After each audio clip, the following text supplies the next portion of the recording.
Mechanics, you are the first one here tonight. This is the pre-show, everybody. You're the first one, at least in the chat room. This is the pre-show where we don't do much of nothing except make sure I'm all set and all my buttons are pushed. And then we'll be ready to go at 3 minutes after the top of the hour. We go live over on the radio station. And so everybody, stand by and just get ready for a show. I have tea tonight. Now, I haven't had that flavor in a very long time. That is, I didn't want to get all caffeinated for tonight. So I've got chamomile and lavender, while I had zingy, zangy, wild black orange for breakfast, or for morning anyway, with caffeine in it. This has got no caffeine. Hey, Kalina, did I say hi already? All of those of you who are here, you can come into the chat room. That'd be fun. Show your face. Come on in. Talk to everybody. We've got about 40 seconds and we go live over on the radio station. And, of course, here on YouTube, the show will begin in earnest. I got to wear my glasses today. Glasses. You should not have to worry about that in radio. So, but now it's all visual, too.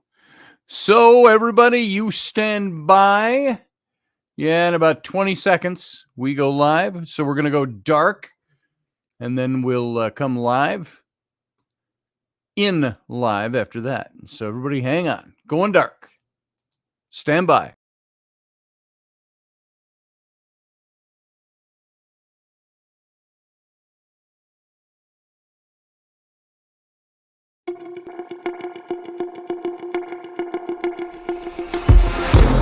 Intrepid radio program with Scotty Roberts. Intelligent talk.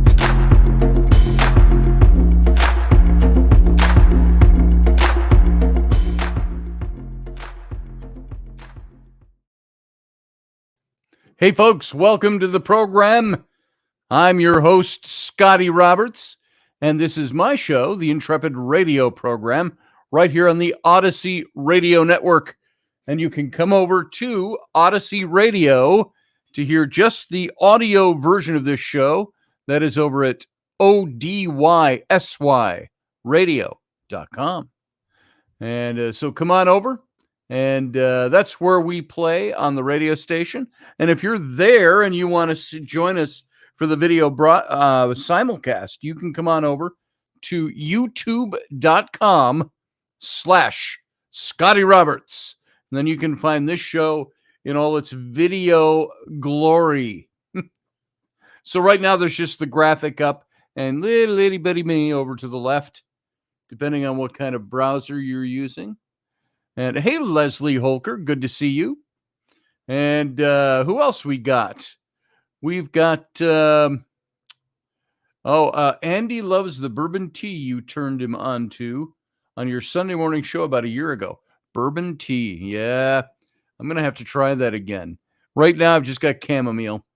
So, and I know it sounds so dainty, delicate flower that I am, but it's the only evening tea we had.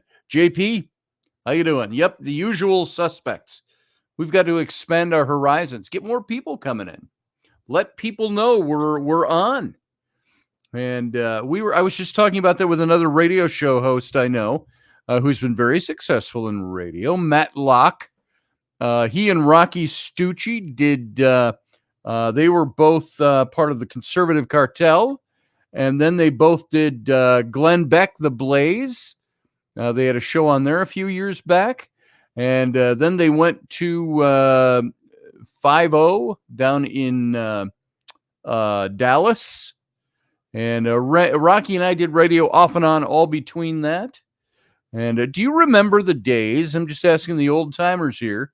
Do you remember the days when Rocky Stucci, John Ward, and I did the Situation Room? That ran from about 2013-ish to 2017. So that's how long ago that was already. Wow. It's already 7 years ago that we ended the Situation Room.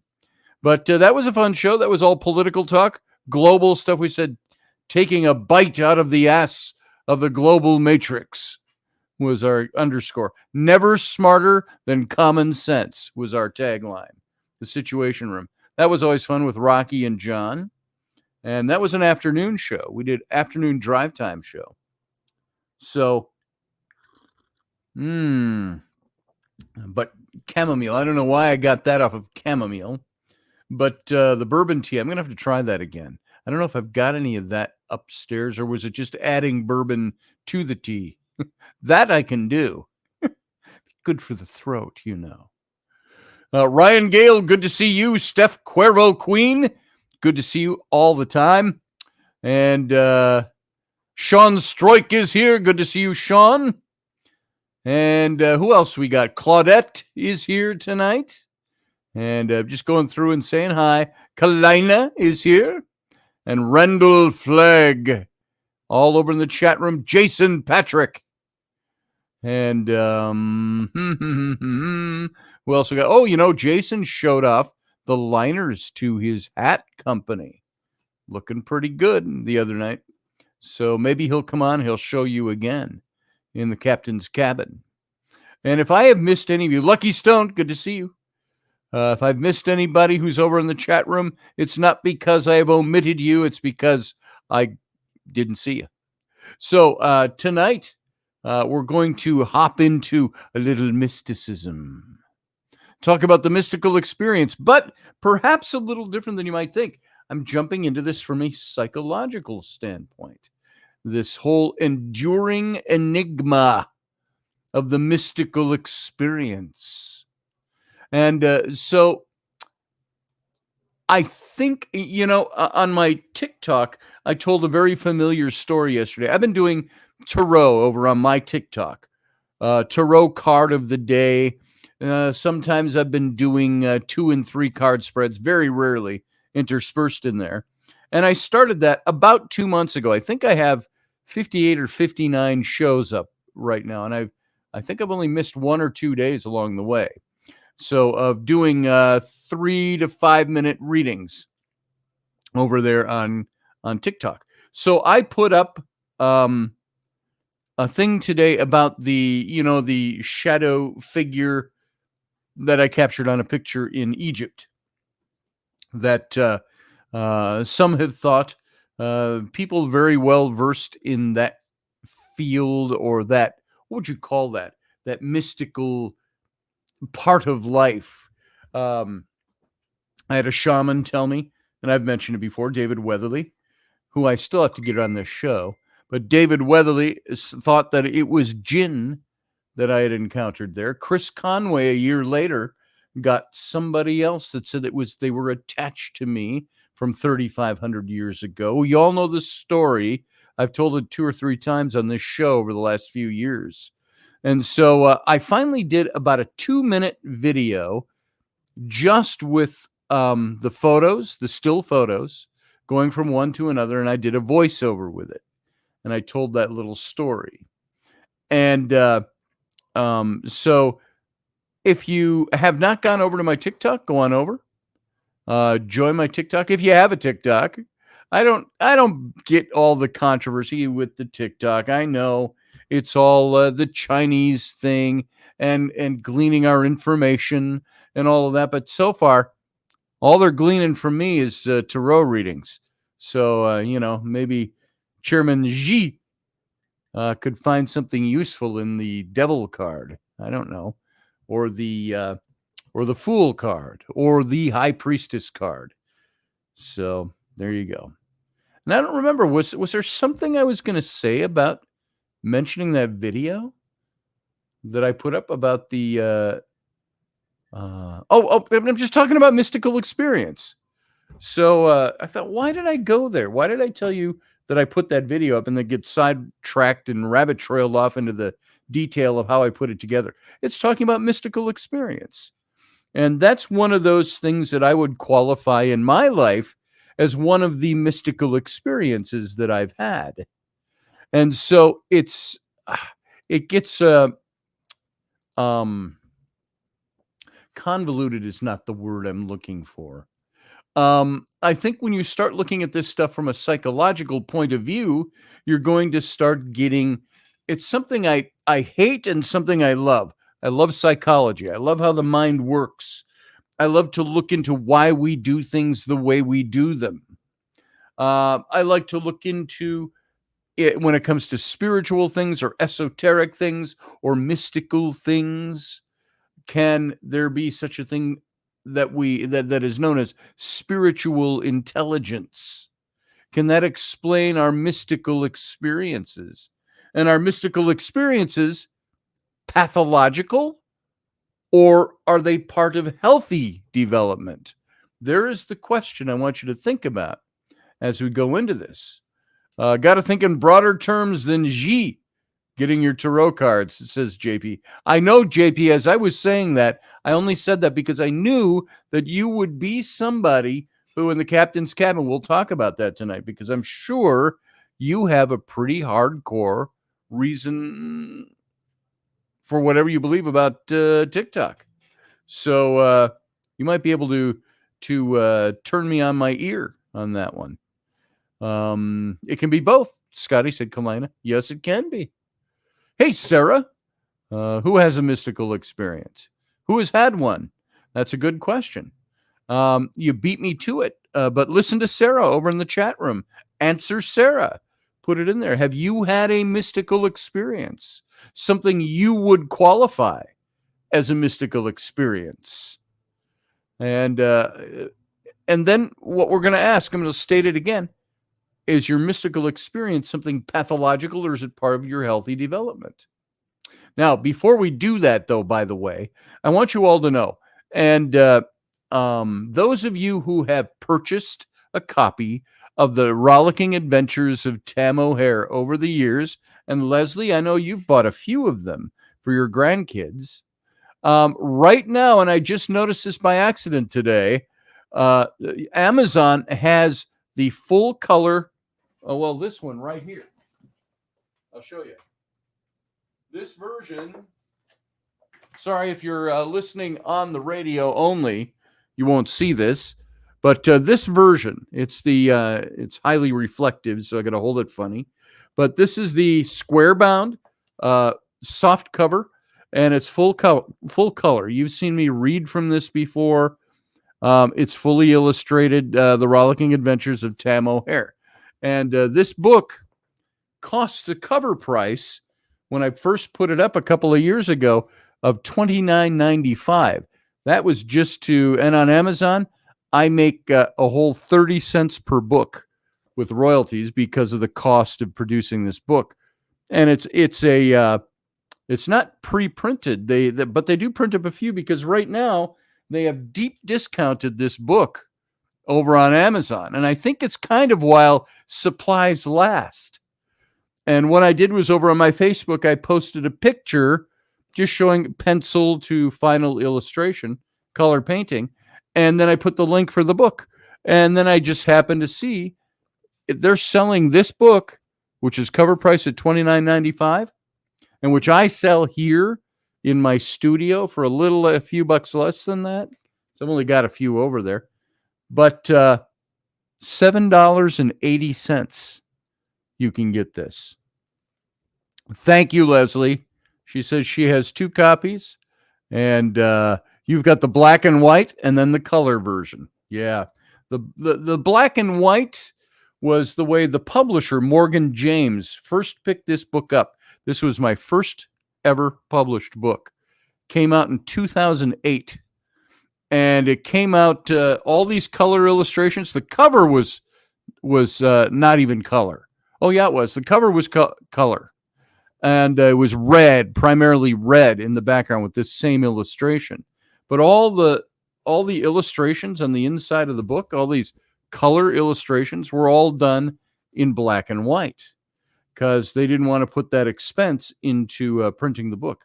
So that was the first version. There's Captain Tam. There's Tam O'Hare right there in the book. But these are all black and white or grayscale illustrations from and a little smaller book. in size from Morgan James. And then I bought up the rights to do the color version and re-released it this way. Also, that black and white version, Leslie, you probably noticed it.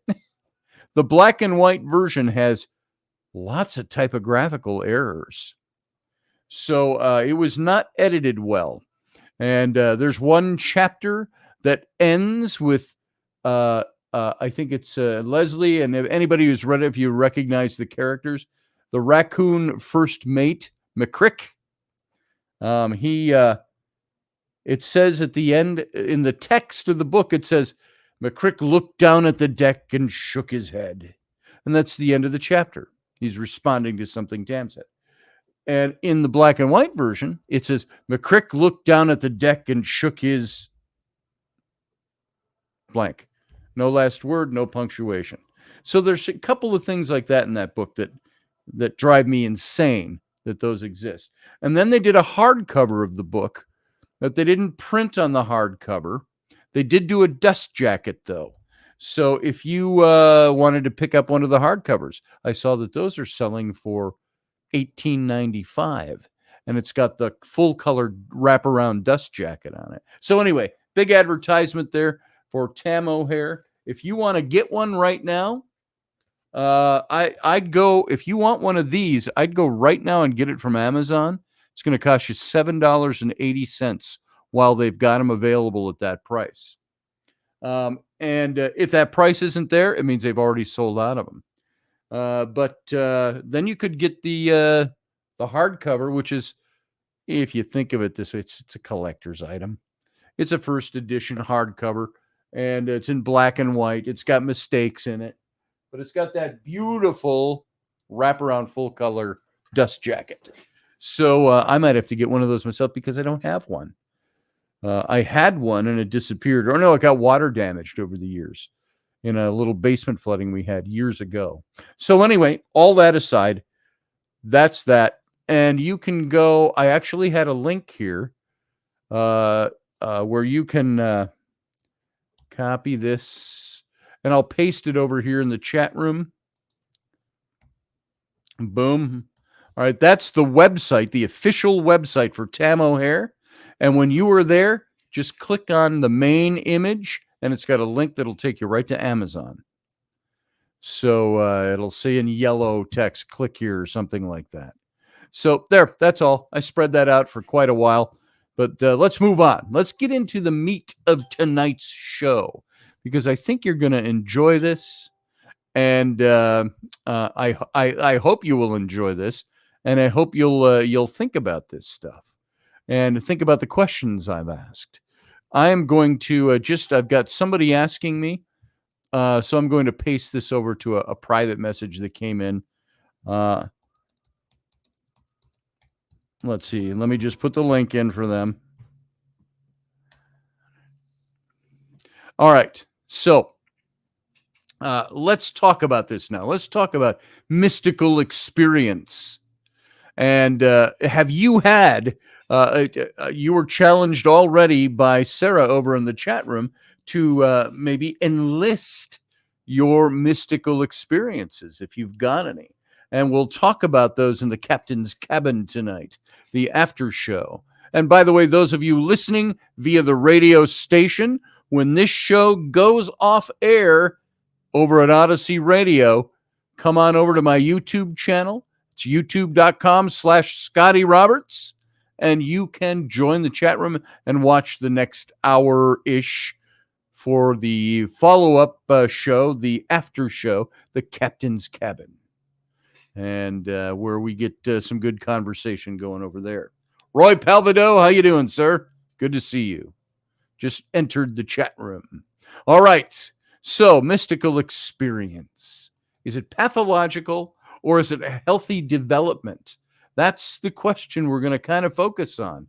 And there was this recent study by Bettina and Martinson in 2021 that argued that mystical experience is a spiritual phenomenon associated with mental health rather than something pathological associated with mental illness, because it correlates with a measure of spiritual intelligence.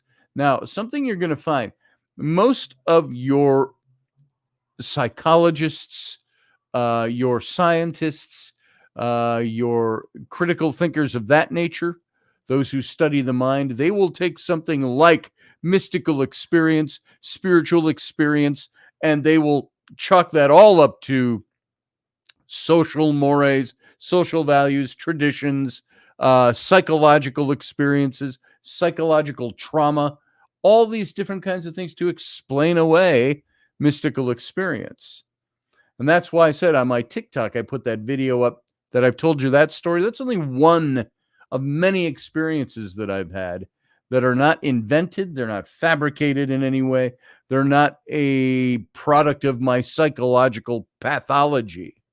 They are part of something that I've experienced. So this argument seems tautological because spiritual intelligence involves belief in spiritual phenomena associated with having a mystical experience. Tautological, by the way, not rhetorical. What's the word I'm looking for? Redundant. It just means redundant. The argument's a bit redundant. Spiritual intelligence involves belief in a spiritual phenomenon. And additionally, the study that found that both mystical experience and spiritual intelligence were related to magical thinking, indicating that the former may be associated with irrationality. Now, do you think that magical thinking is irrational?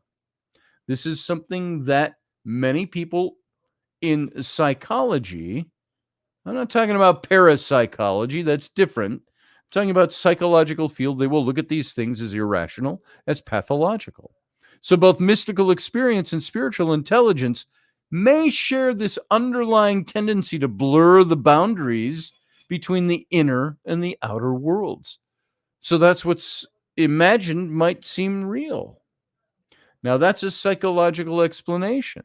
And so there's this, as the subtitle of our show is tonight, this enduring enigma of mystical experience. An interest in mystical experience in psychology goes way back, at least as far as I'm not talking ancient, although there was obviously interest in it in ancient times. But in modern psychological terms, or the modern day and age, 1902, William James's book, The Varieties of Religious Experience, was the title of his book, 120 years ago. And mystical experiences are typically associated with a sense of transcending the boundaries of self, of space, of time, and becoming absorbed in something greater than oneself. Isn't that what we look for? We look for that in religion, in our spirituality, in all these things we could get involved in, no matter what brand of religion or spirituality you follow. Remember, we talked last week about, oh, I'm not religious, I'm spiritual. So, this is what people do. And people are always looking for something. But I think as soon as they feel too cloistered, as soon as there is something about that denomination or that religion that is not working for them, they like to step away from that. There is no longer that draw to religion like there used to be.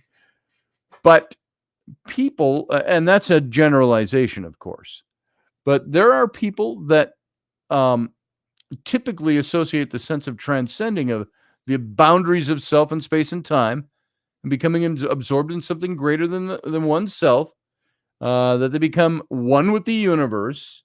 They undergo such experiences often and perceive them as being utterly profound. One famous study found that experimental volunteers who had undergone a mystical experience introduced by psilocybin, your mushrooming, shrooms, man, shrooms. And so by psilocybin, considered to be one of the most significant events of their lives. And all they were was high on mushrooms. About even more than a year later, they talked about that still being, according to this study, being their most significant spiritual experience. So I've heard that from people who have used ayahuasca, which is something I'd like to try. Not that I like vomiting and getting sick and things like that. It's like drinking. I don't drink to excess. And the times I have, and I've ended up throwing up my guts and being hungover for 2 days. Yes, 2 days. Um, it leaves me not thinking I had a spiritual experience. But apparently ayahuasca does something very different to you than that. So this same study found that months after the experience with psilocybin, the participants felt that they had more positive attitudes to life and themselves, and that their relationships had improved. And they had a sense of increased spirituality and increased satisfaction with life. And on the other hand, there were some features of mystical experiences that resemble those found in psychotic states, such as hallucinations, odd beliefs. People who've had these kinds of experiences become distressed and experience consequent psychological problems. And this has produced some debate about whether mystical experience is pathological in nature or a feature of healthy psychological development. So again, I'll throw that question back out to you. If you've had mystical experience, do you see your mystical experience as something that is a pathological issue, that is it borderlines on psychological problems? Has it left you uh, uh, with this feeling of unhealthiness? Or have you found that it's a healthy state that has increased your spirituality, that has done something good for you? So there's mysticism, there's the spiritual experience and magical thinking. I want to look into that for a second. Let me take a sip of my tea. Ah, cretin that I am. Doing that on radio. I needed to wet my whistle. So a recent study involving 299 Latvian women. Wait, that's Greek, not Latvian. Never mind. Attempted to clarify this issue by examining the relationships between mystical experience and a measure of spiritual intelligence. And we've discussed this before. I think we've even brought up the issue of spiritual intelligence here before. But they look at spiritual intelligence as a purported marker of psychological health, as well as with measures of psychopathology, including I can't even say it. Schizophrenic, I can say, but schizopathy,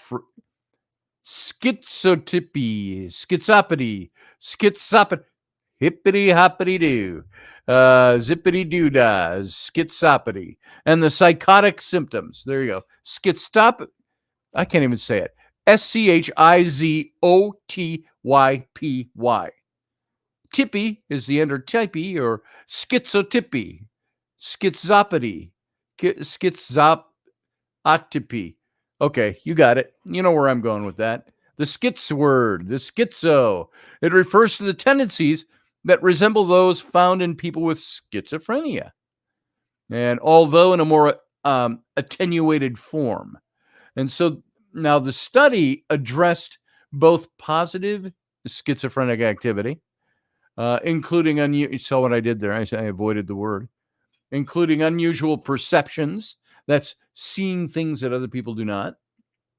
And unusual beliefs, magical thinking, claiming to have supernatural abilities such as mind reading or telekinesis, or like me, fairies. I believe fairies exist.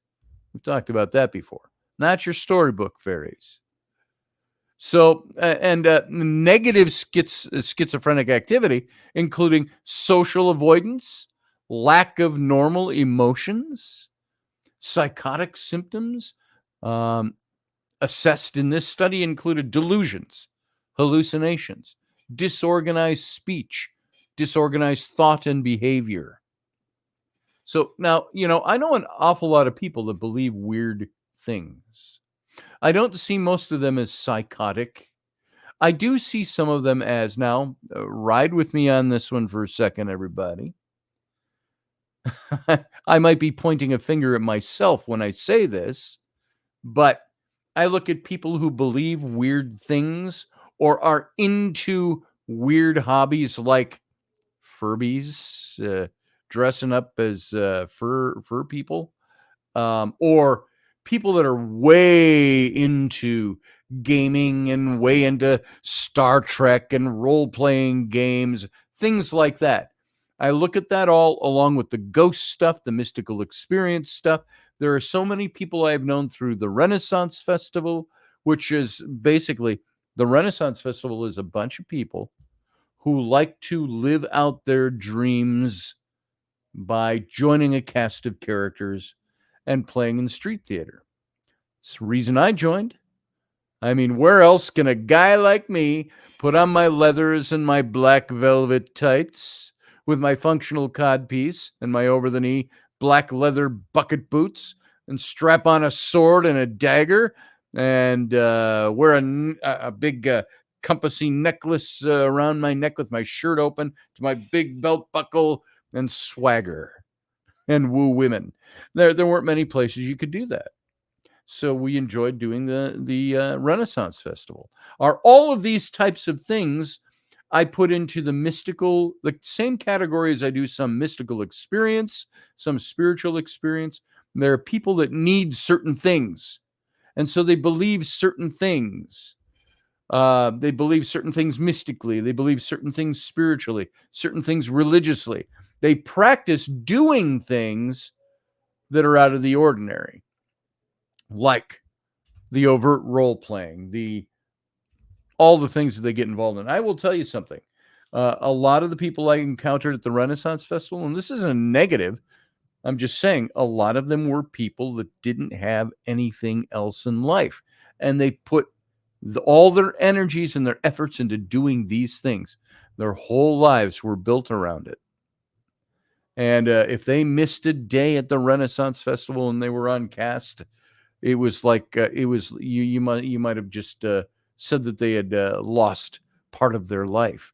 There are many of these people that would be cast at the Renaissance Festival, and the owners took advantage of this, by the way, that would do the Renaissance Festival, come out and play on the streets. It wasn't to be an actor like a stage. I'm an actor on the stage. It's not like that. They weren't being thespian. They were out there having fun, doing their thing, trying to create a character and play. And they all played with each other on the streets. That's what they did. And I saw a lot of them as not having anything else in life. There was somebody that once said to me, festies. They're the kinds of people whose boots, their historical looking boots, are more expensive than their cars. That's pretty much it. So all of this stuff I put together in things that people do, believe in, and act that might have a certain, we might think a certain pathology to it. So let's move on from that. I've really killed that point trying to make the point. But all of these things, to measure these abilities that people have, the transcendent elements of one's existence, the non-material, all of these capacities that constitute awareness are things that have to be measured, that purportedly you can measure these abilities. And the study used a scale with 3 dimensions: critical existence thinking, that is, ability to critically contemplate the nature of existence, personal meaning production, the ability to construct personal meaning and purpose to everything, and transcendental awareness. That's the capacity to identify transcendent dimensions of self, of others, of the physical world during the normal waking state of consciousness. So mystical experience was assessed using a scale that included representative elements like, I've had an experience in which something greater than myself seemed to absorb me. And I'm not mocking it so much as I put it in that voice because, we've heard so much of this.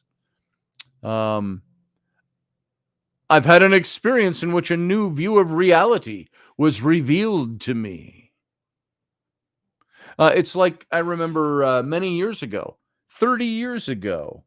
How many of you have been to a TGI Fridays restaurant and bar? I used to frequent one over near the place where I lived in Minneapolis. And as a matter of fact, that's where I met my wife, the wife of my former wife. I was married to and had my 3 first kids with. I met her at a TGI Fridays. And anyway, I was standing in, and back then, this is before cell phones. This was late 1980s, 88, 89, maybe 1990. And they had phone booths, and the 2 phone booths were kind of one phone booth, but they were on different levels. One was up on the bar level, which was about 6 or 7 steps up from the main floor, and you could enter it there, and it was a booth, a round wooden booth and so on, but it was open to the one from the lower level, which was identical, just set offset and then one level up. And so I'm in there on the phone, on a payphone, dialing somebody, and there's some guy down below in that phone booth, and he is going off on someone. He is pissed off. And I wasn't deliberately trying to listen to his conversation, but it was hard to miss. And what he was saying was, he's yelling at somebody. He says, I am the fleet admiral. I am the one who gets to call the shots. I'm the one who gets to call what dice we use. I'm the one who gets to call what invaders we have to fight. And you are getting in my space. I'm going to have you court-martialed. I'm going to take you down. And he's yelling at somebody like that out of the fantasy world that they're creating with their role-playing game. And so now that's maybe not the same thing as a spiritual experience, but for some of these people, these are the experiences they create. And these are the things I'm talking about.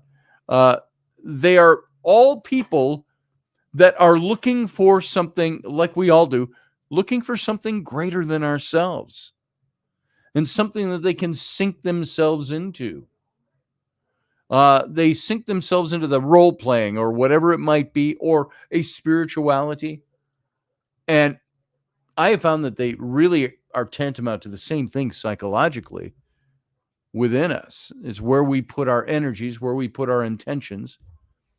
And they develop these new experiences that give them a whole new view of reality that's revealed to them. So in the result, there were quite large positive correlations in this study between the measure of the mystical experience and that of the spiritual intelligence and its 3 component dimensions. And additionally, mystical experience had moderate positive correlations with measures of positive schizophrenic behavior, particularly unusual beliefs and perceptions, and with psychotic symptoms. Isn't that a little scary when you think about that? People who become overly religious, let's use a stereotype you see in the movies a lot. And it's an overboard stereotype, but it would be like the kind of person who says, God told me to kill those people. And he's been taking them out one by one. He's a serial killer, and they find out he's working for God. And, this is an extreme, and it's become a stereotype in movies and television and so on.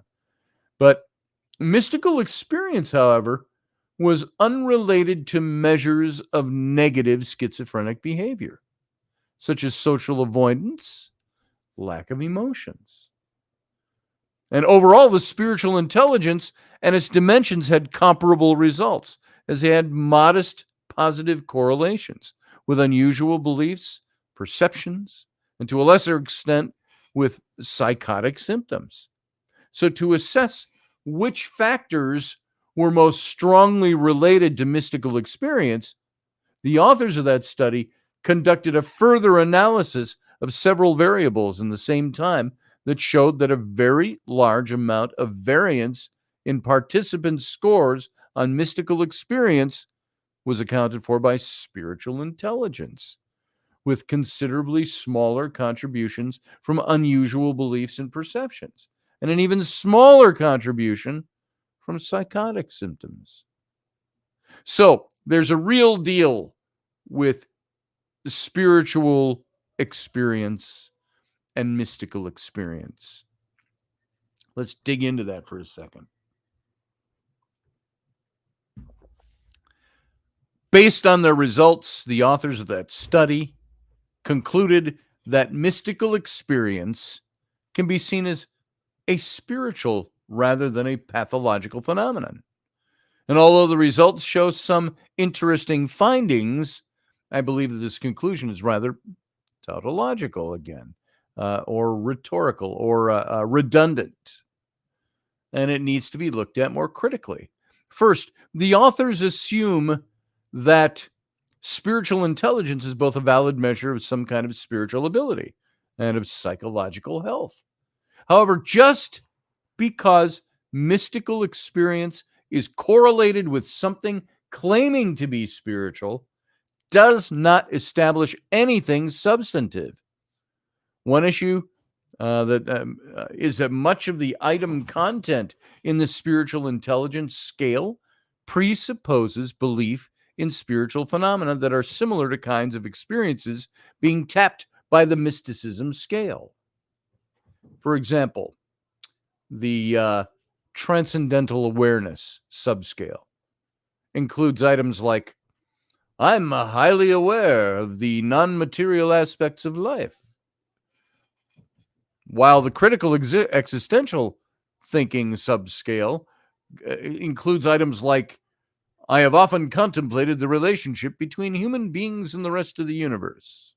So now compare these items from the mysticism scale, like, I've had an experience in which a new view of reality has been revealed to me, and I have an experience in which all things seem to be conscious. Now, these items presuppose a spiritual vision of the world. Hence, the very strong correlations between the measures of mystical experience and spiritual intelligence. And those things might reflect that they're measuring highly similar things. So, to be fair, the personal meaning production dimension of spiritual intelligence isn't as overtly spiritual and focuses on adaptive functioning, with items like, I'm able to find meaning and purpose in my everyday experiences. Hence, overlapping content doesn't seem to be such an issue for this dimension. So, there are more things I want to discuss here, and I'm looking at our time, and I think we've got good time to hit into them. We've got about 14 minutes left on the radio before we jump into the captain's cabin. And so we're going to look at this and dig into it just a little bit more. I want to look at mysticism and spiritual intelligence. Is it a reality or is it a fantasy? Let me ask you all, do you believe that your mystical experiences are real things that happen to you? Do you believe they're fantasies? Do you look at them and you say, I do that sometimes. I look at the picture from Egypt. To me, that was a mystical experience. And there were other mystical experiences wrapped around it. But there are times I go, am I sure that's not just a guy I didn't see and I caught him accidentally on the film? No, I don't, because I pulled it all apart and I can justify it. But I can be skeptical too. And it all depends on whatever my starting point is, doesn't it?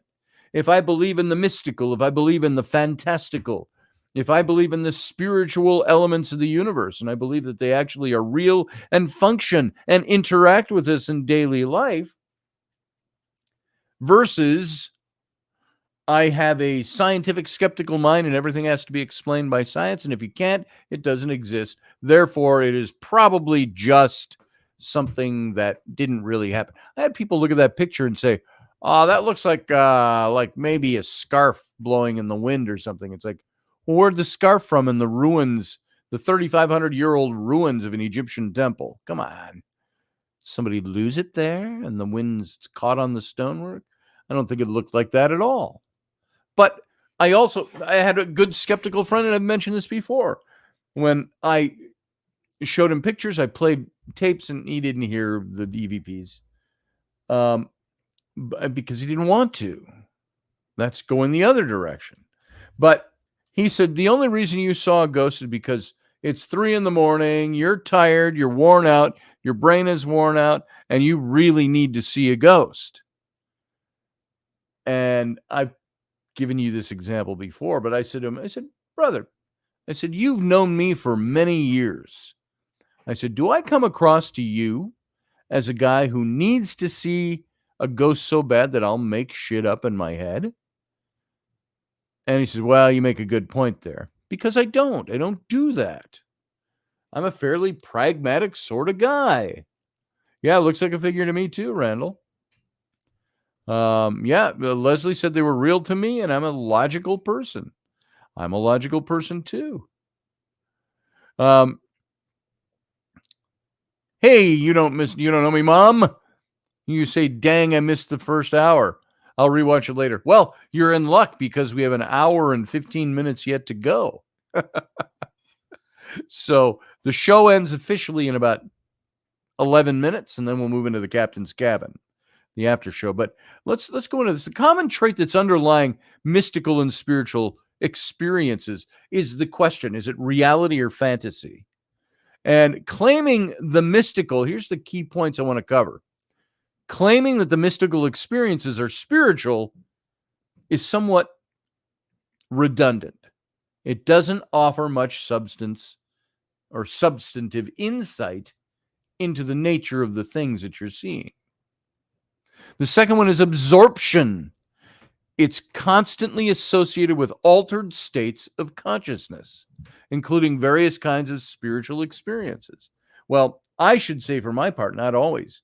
I did not have an altered state of mind when I had my experiences. I don't think I've ever been under the influence of anything when I've had my mystical experiences.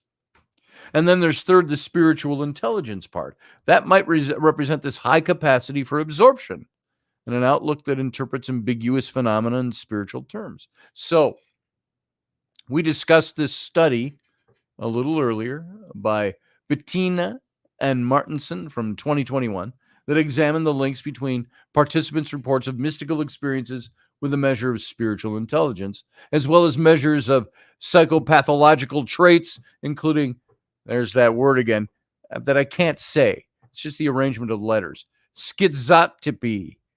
It just seems like an awkward word. Schiz at the beginning, O-T-Y-P-Y. Otypy. Schizotypy. Schizophrenic behavior. And psychotic experiences. So to recap this thing really briefly, mysterious experience and spiritual intelligence were very strongly related to each other, and to a lesser extent with certain schizophrenic traits, such as unusual beliefs, unusual weird experiences, claiming to have supernatural abilities, such as mind reading, I'm reading your mind now, or telekinesis. Leslie, I'm moving that spoon on your table right now. Click, click, click, click, click. And, I don't have any telekinetic power. Or seeing things that others don't. And psychotic experience. So the authors of that study argued that the results suggested that mystical experiences are spiritual in nature rather than pathological. But as we talked about already, their measures of mystical experience and spiritual intelligence had overlapping content and were likely tapping the same or similar underlying experiences. Hence, claiming that mystical experiences are spiritual is somewhat tautological. There's that word again. Redundant. And it doesn't offer much substance and insight into their nature. So let's look at mystical experience. Spiritual or pathological? What do you think? Write it down in the chat room. What do you think? Spiritual or pathological mystical experience? What do you think it is? My tea is still warmish. So, regarding whether mystical experiences are pathological, I am inclined to agree with the authors of that study that such phenomena are likely to be relatively benign. For example, with schizotypy, there's considerable evidence that I'm going to have to learn how to say that word one of these days. Schizophrenic behavior, there's considerable evidence that the negative traits, such as social avoidance, are more maladaptive and more likely to be linked to mental illness than the positive traits, such as unusual beliefs and perceptions. Now, the fact that mystical experience and spiritual intelligence weren't associated with the negative traits is therefore encouraging in this regard. This is in line with previous research findings that people who engage in non-mainstream spiritual practices tend to be higher in positive schizophrenic traits of unusual beliefs and perceptions and magical thinking compared to more traditional religious believers, but not in indicators of mental illness, such as depression, anxiety, insecure attachment, etc., etc., etc. So they show the same kind of traits as the negative, except without the negative behavior. So the authors of that study suggested that the practitioners of new religious movements who engage in spiritual practices benefit from having a belief framework that helps them make sense of their unusual inner lives. Sarah Yusuf says in the chat room, pathological implies compulsive. I don't think mystical experiences are pathological as they vary in interpretation. I would agree with you, Sarah. I would agree with you.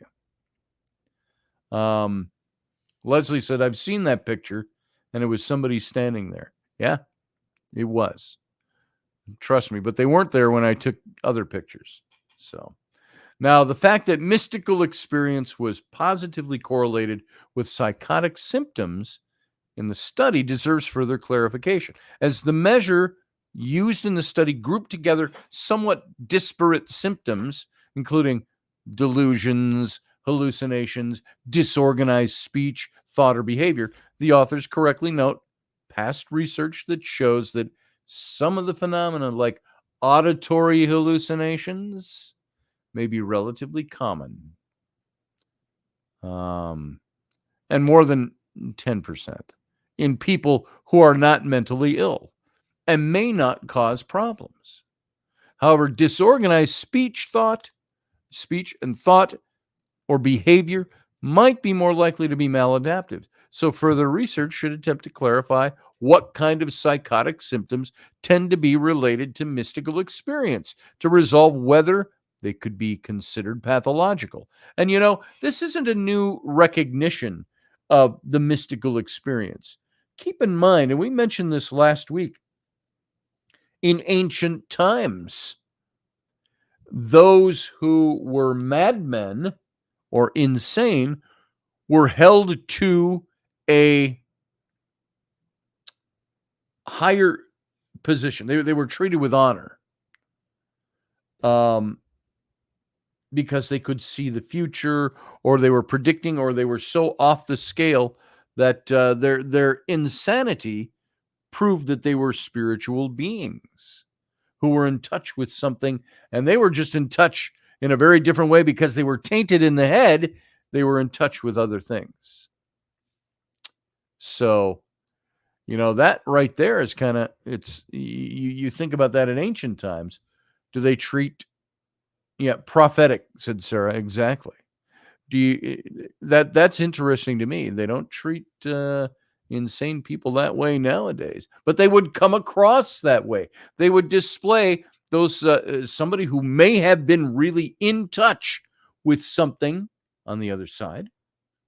Mystical experience came across as being tainted.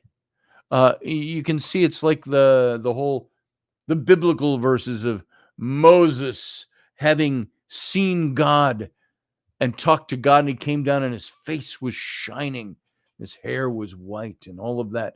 And was that metaphoric or was it literal? It said they had to put a veil over his face so that he wouldn't shine in front of the people. I think that there are people who come across that way. They're shining. Look what happened to Jesus. Exactly. Thank you, Leslie, for that $25 super chat. I appreciate that. You can all do the same thing if you'd like. Thank you, Leslie. I appreciate it. We've only got a couple of minutes left, about a minute and a half left on the radio to get through any of this.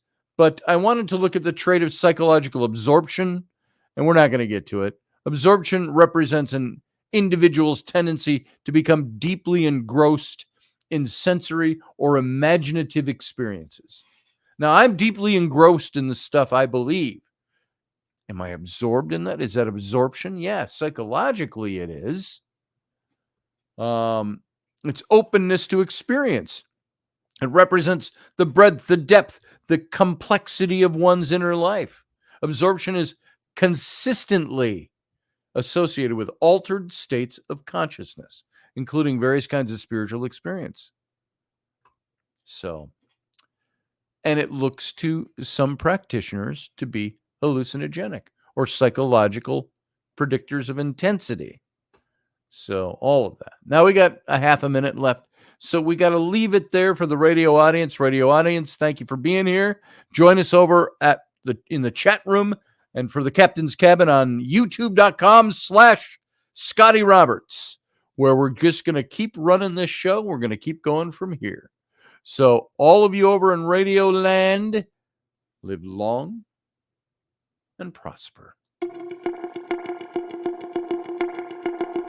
Join us every weeknight at 9 p.m. Central Standard Time, 10 p.m. Eastern. The Intrepid Radio Program, a Scotty Roberts Productions broadcast.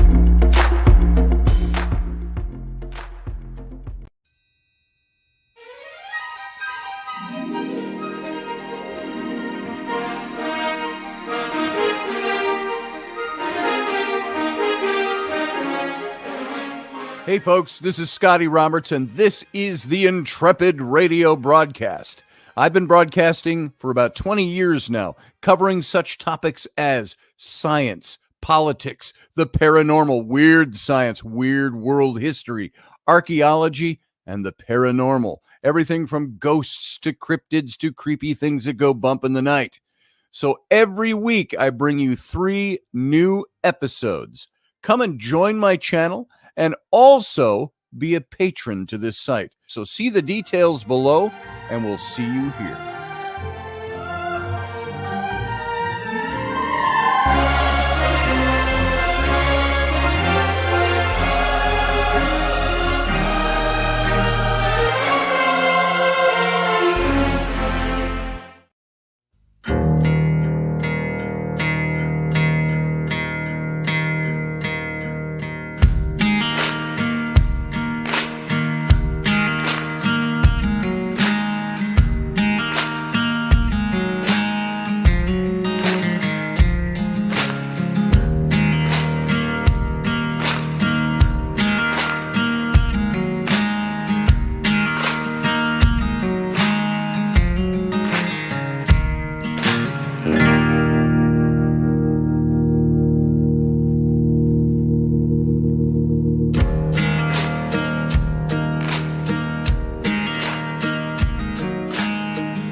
Dave, I love you, brother. I miss you too. I miss you too, I heard. Yep. Did you guys hear that? I heard that. I miss you, Dave.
Are you scallywags? Welcome to the captain's cabin. What was that old ad? Oh, no, you guys wouldn't know. It wouldn't have been a nationwide ad. It was local for the Science Museum in Minnesota, here in St. Paul. And they had a pirate exhibit a few years ago. And when my kids were younger. And they used to love the lines. I'd always use the lines from this, putting them to bed. Oh, you scallywag. Arr. Or it was... what are you doing down there, you old sea dog? Arr. And so we do it with the kids. You can see me now? Could you not see me before? I think. Yeah, we had the middle matter going through. Kalina, are you talking to me that you can see me? Yeah, I turned everything on. So smoke them if you got them, said Elderberry. You don't know me, Mom says. Hey, Scotty, are you up in mound builder country? Yes. If so, have you ever done spirit box or anything around any of those sites? Not on the mounds, I haven't. There is the Mound Park in St. Paul, which is sadly was so decimated. There's 2 mounds left, 2 or 3, I think, and they're all empty. They've got fences around them as landmarks now. There were mounds up on the cliffs above the Mississippi River, coming through St. Paul. And so you can go up there and see them. There are other places, though, around to see the mounds. We did go to an old story, but mystical experience, I think. Rocky Stucci, Sarah Soderlin was with me. We went back, and Rainey came with the 3 of us as well. But we went to Fort Snelling in Minneapolis, which is above the confluence of the Mississippi and the Minnesota River, I believe it is. Wow. Why am I getting confused on my geography, my local geography? Anyway. Oh, I was teeny tiny. Thank you, Steph. That's not words a man wants to hear, but I know what you meant. So on the confluence of those 2 rivers, Fort Snelling sits up on the cliffs above that. And it's been there since the very early 1800s.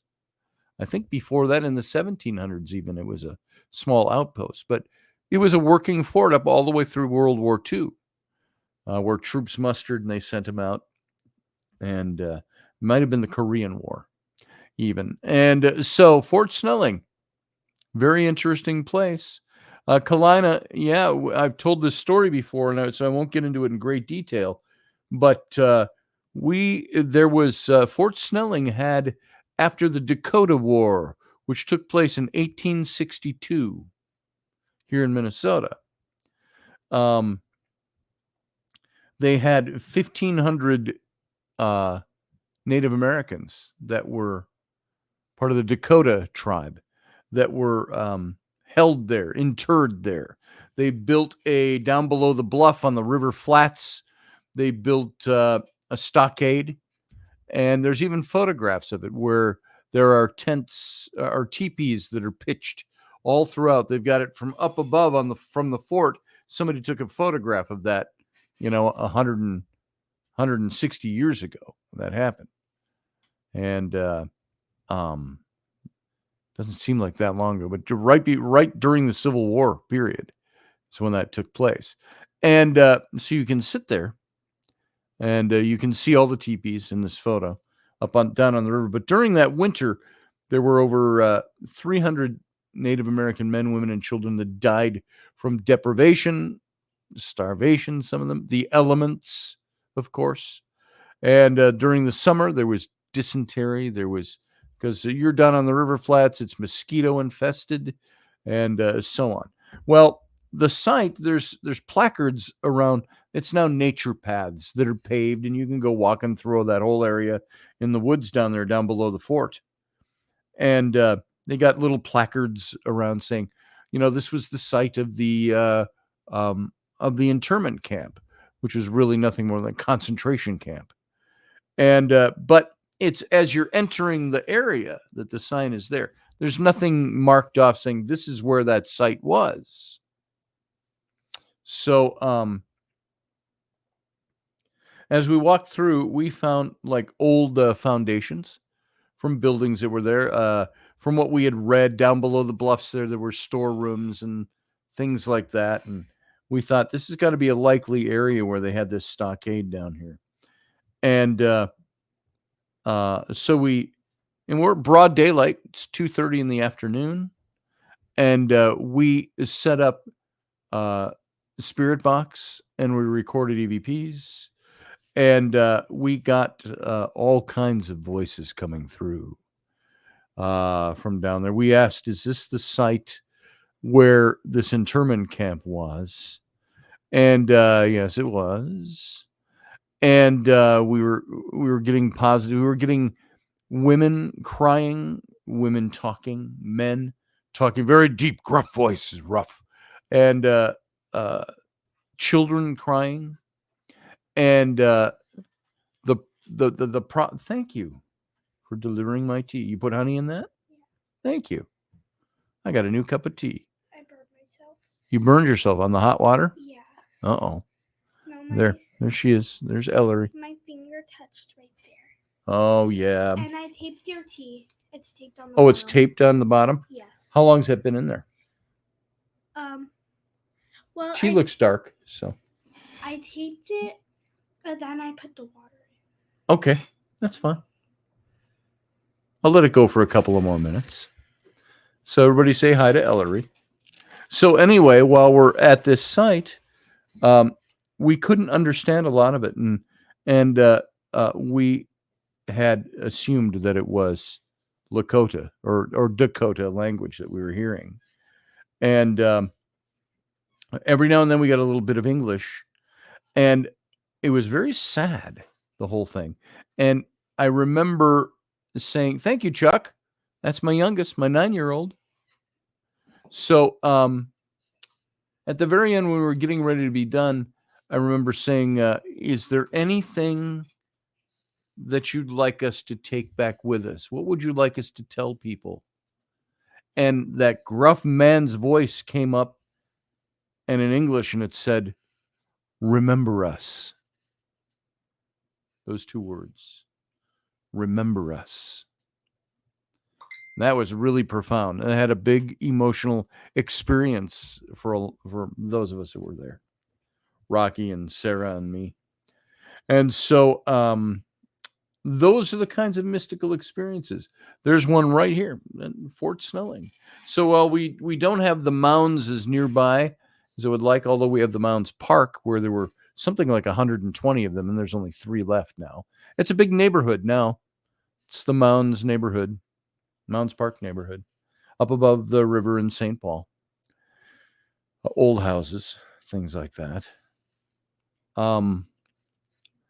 Let's see. Either you shortened the chair for Ellie, or Ellie sprouted like a weed. Speaking of weeds, I have plenty of them to pull, Ellery. So, yeah, she's getting big. Here, stand up. She is now 9 years old, and Mom did her braids tonight. Show your braids. Look at that. That was last night. Oh, last night? Yeah. Still, those are really nice. so much better than your hair all over the place. I love your braids. Yeah, if I take them out, it will be really. Don't take them out. No, I'm gonna take them out tomorrow morning anyway. Well, we'll see. I like them. They look good. Oh, Sarah is here. Just noticed her. Hi, Sarah. Hey guys, How you doing? I'm all right. All So I right. asked in the chat, but I didn't know if you saw. Has Ellery had any mystical or magical experiences? Have you had any mystical or magical experiences? I don't know what that It means like you know how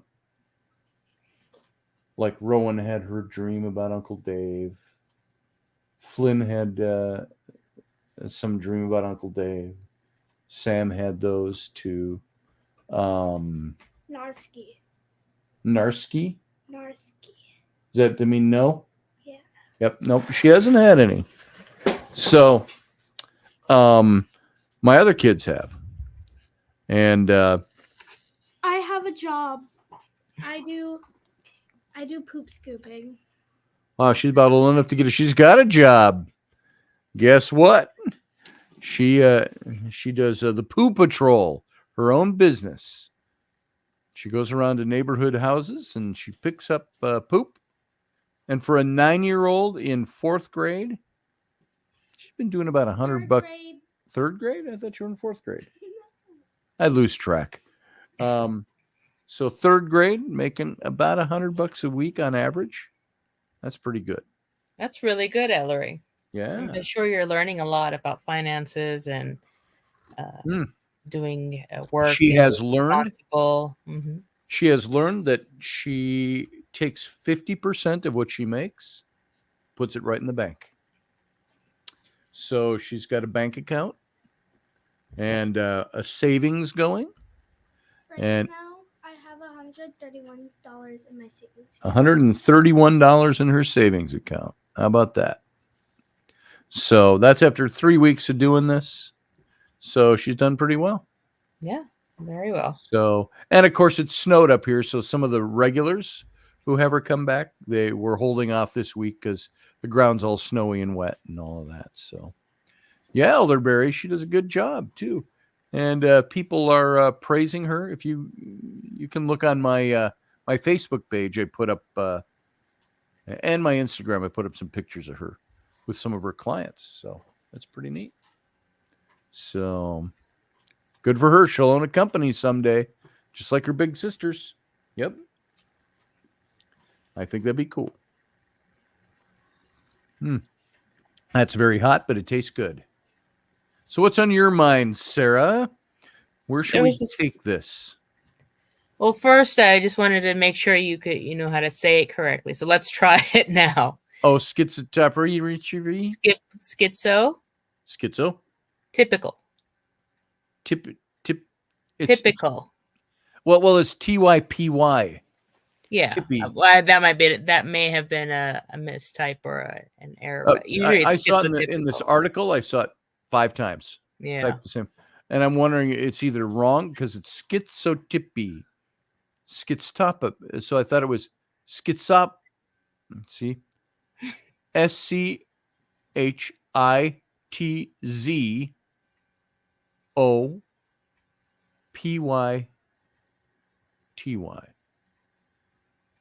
So Zopti. I'm not so, familiar with that. Doesn't when make I sense to learned me. about it, it was schizotypical and I thought it was a manufactured schizoaffective. word. Yeah, So- schizoaffective and schizotypical, but There it is. So I just want to say hi to Adelina. I don't know if you're watching the show, if you tuned in, but I sent her the link earlier. We are now, for those of you who don't know and aren't familiar with this show, this is the Captain's Cabin. This is the after show to the radio show. This is where we get a little more casual and people call in, like Sarah here. And my daughter comes in. She's usually in bed this time because it's school night, but we're on spring break. So she just reminded me again. We're on Jinx, spring you owe me break. $100. Oh, no, I don't. Yes. You know what the rule is? If you tell your daddy owes you $100, you owe me $2. It's the rules I know. Hey, Amanda. Amanda is here from Australia. Crikey.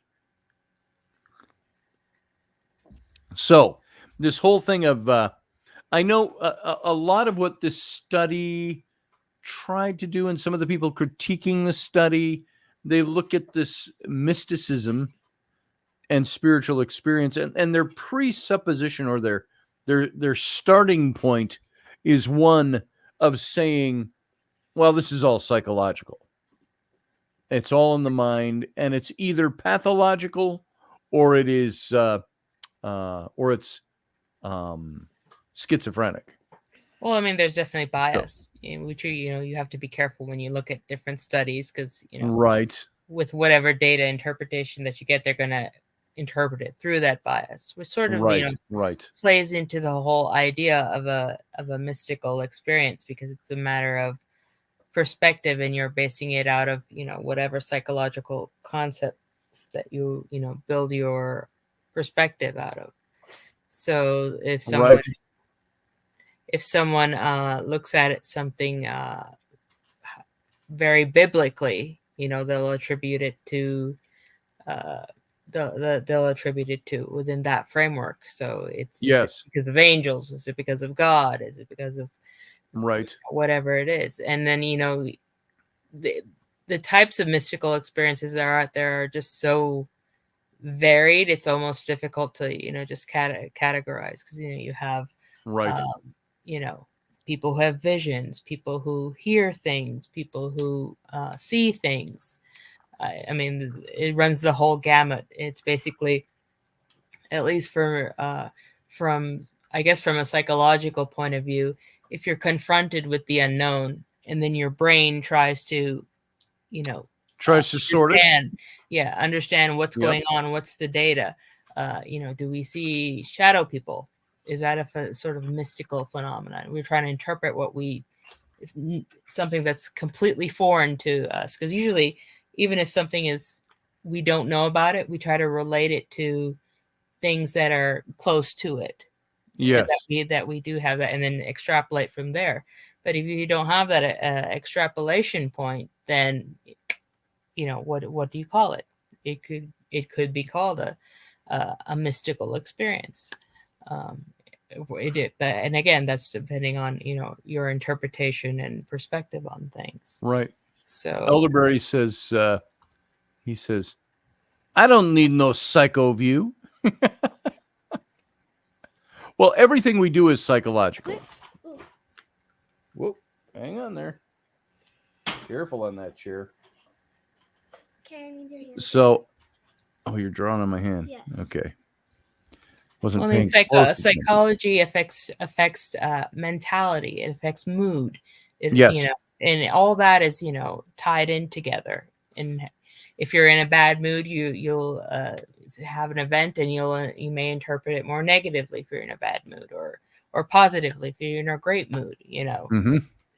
But I don't happen to think that my mystical experiences or my spirituality is linked to a psychological episode of some kind, or that my psychology makes me my psyche makes me into the kind of person that creates those kinds of things. What are you writing on my hand that you're having to show people now? I am doing a show here still. It says, I, Scotty, heart Taylor Swift. I heart what? Taylor Swift. I heart Taylor Swift. There you go. Yeah. There it is. Well, she likes me and she keeps calling. I keep telling her I'm married. So, what do I do? Gotta marry her. Yeah, you go tell that to Mom. Sorry, honey. There you go. Yeah, I'm marrying Taylor Swift now.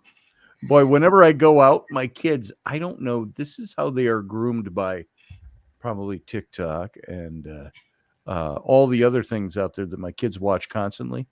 But I'll go out somewhere and Raina go, where are you going? They'll go, Mom, he's going to see his girlfriend, his other girlfriend. Here's your new wife. Oh, there she is. Thank you. Okay. This is turning into the Ellery show. There it is. Here's my new wife, folks. Yeah, it's my show now. There you go. She's going to take over. So, yeah, they're already tuned into that stuff. Oh, he's going to see his girlfriend, Mom. So, I go, yeah, I am. Sorry. So you've seen, hold on. I'm squinting and I got my glasses right here in my hand.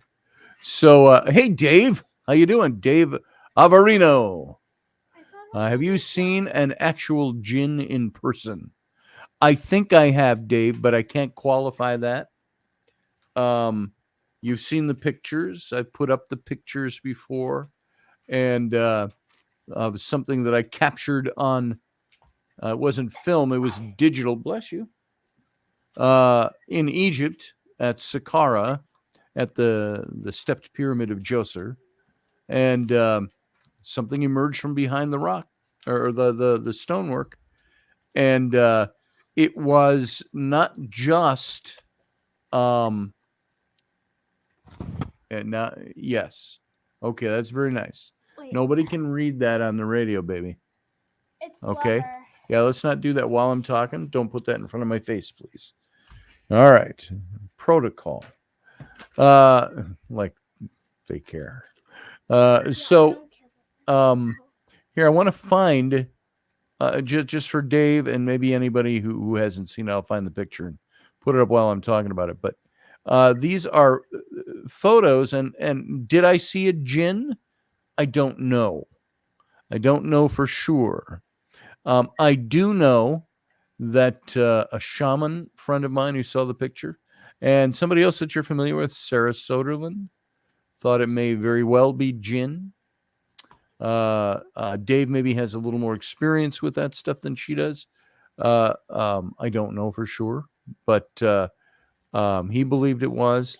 There was a psychic medium, Chris Conway, Scottish psychic medium. You may have seen him in the British show Most Haunted when Derek Acora was taken off the show. They brought in Chris Conway for a couple of seasons. He came with us to Egypt when we ran the big trip, John Ward and I. But let me take a look. Are you tipping that chair again? Don't be disruptive back here, baby, or you're going to have to go. Okay? It's my show now. All right. Did you hear me? Thank you. All right.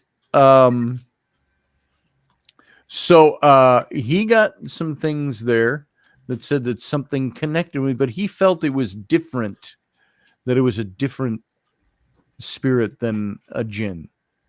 But that the black figure, when he saw the picture, he didn't think that had anything to do. He's almost said right away that I don't think that has anything to do with what he felt and what he saw. So that's interesting too. So let me see if I can find this and I'll put it up. I don't know. What do you think, Sarah? What do I think about what? About all this? How do we gauge what we're seeing? How do we know, or will we ever really know when we have experiences like that? Are we going to know what we're seeing? Are we going to know if it's because like right now, what I see, was it reality? Was it fantasy? Was it reality, or was it like when we're looking at pictures, reality or pareidolia? Was it my mind playing tricks on me? Was it psychological versus et cetera, et cetera, et cetera?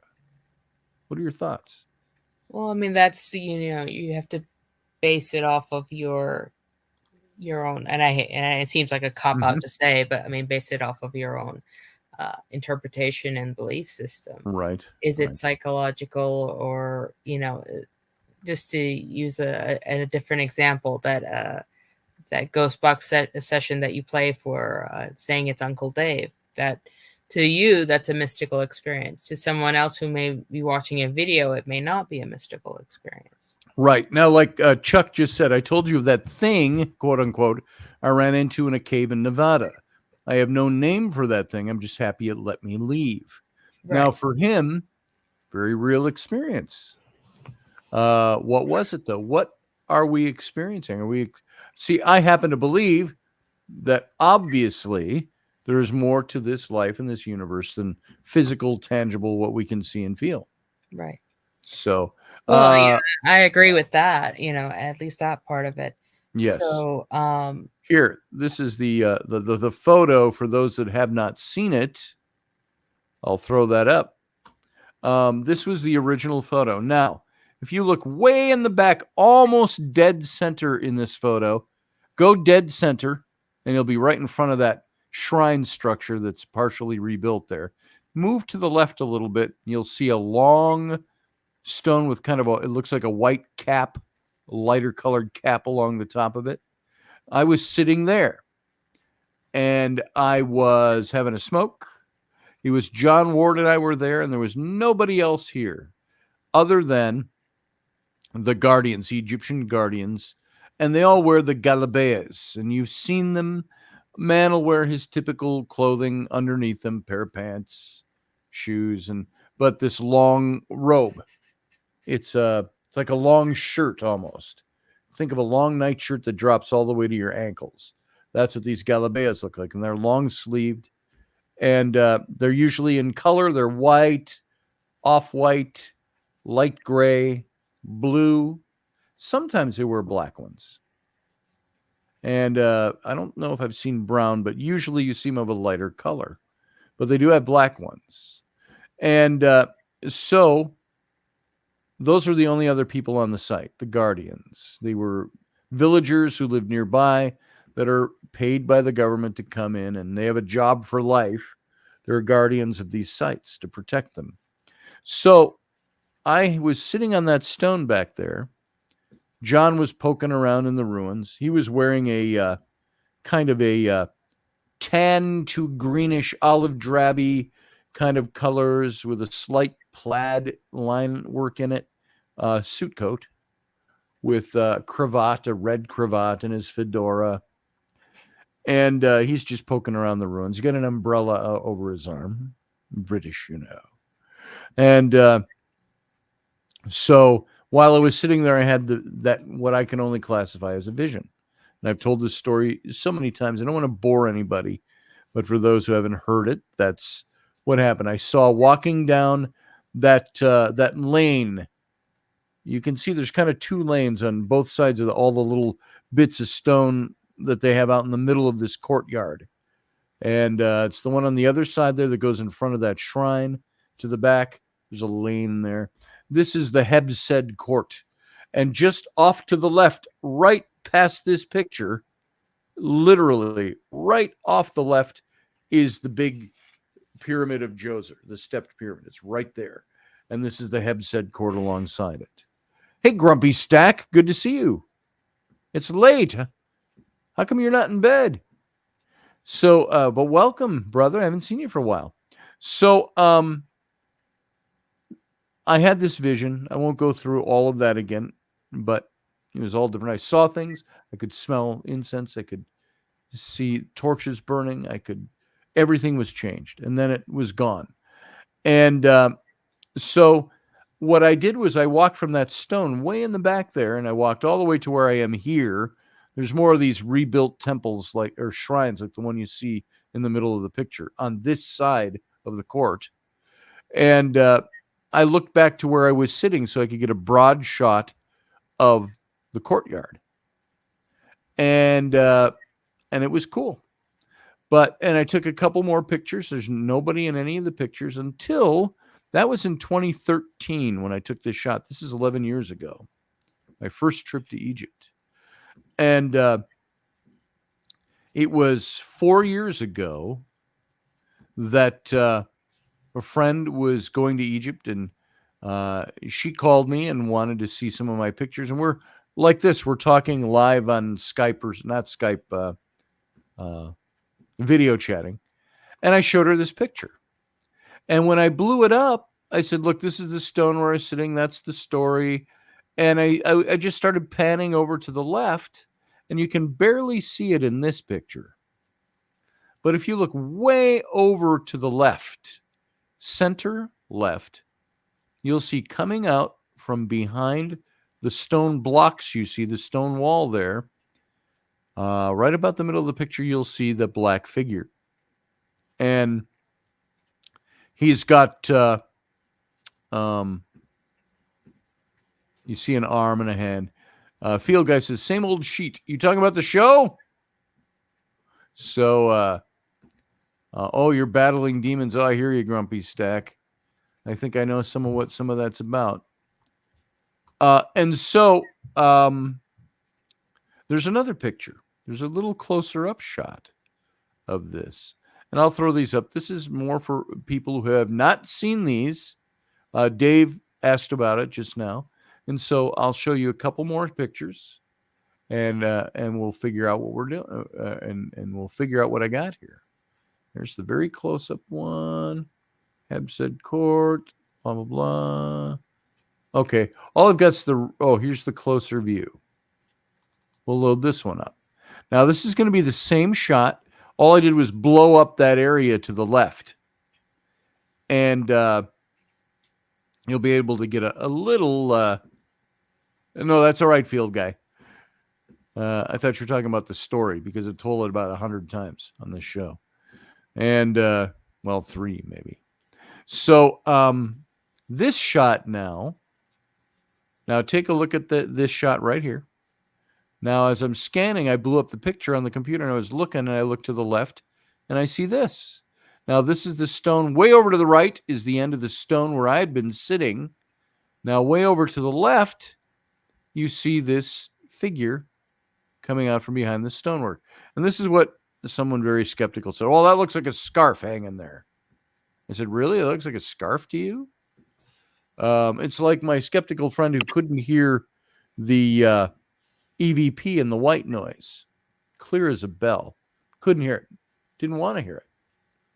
So I think that's the way some of these guys are. So now there's something very interesting that I didn't think of right away, but later, look at where his shoulder is. Look at where his arm is, his hand.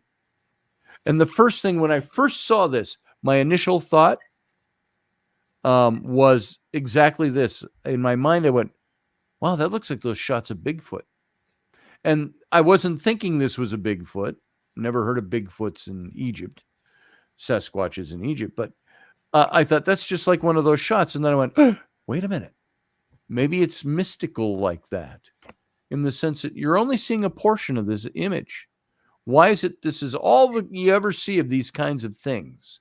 You see shadow figures in videos and in photos where they stick their head out and it goes right back in. Or you see an arm, or you see something. So that's the way it struck me almost immediately. That's what I was looking at. But I also noticed, if you look at them, look at these stones on the ground right below him. Look at where ground level is right there. And look at where he is. He's either got 9-foot legs or because there's nothing there for him to stand on around this stone wall. So he's elevated off the ground. At least from the look at it, unless my eyes are playing tricks on me. All right. So there's that. And then I've got one more picture of this where I drew in very close. And I lit him up just a little bit. I highlighted the light just so I could see what was there. Is he solid black, I thought? Or sometimes if you lighten the image, it'll start to reveal things that are underneath the black. So now this is the same shot blown up. And there it is. And so I wish you could see my mouse. I don't think you can. I'm pointing with it. You can't see it. But right about where his elbow would be, I thought, is that the flap of a coat? But no, that's the stonework from behind, showing between his elbow and what would be like his waist or his ribs. But you notice how long the arm is, the hip is there.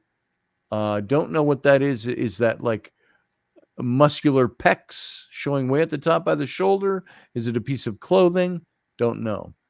All I know is this, is that John Ward was the only guy there. He was wearing a tweed coat and a cravat, and he had an umbrella. It has a Bigfootish look, yeah. But Bigfoot's in the desert in Egypt. Skinwalkers, maybe something like that. How tall is the stone? Well, if you look here, we look way back to the beginning. I'm standing in, look across to the far background here where you see that shrine. I'm standing in those little dark areas in front of the shrine. There's 1, 2, 3, 4, 5 of them, and then it skips a couple, and there's another one.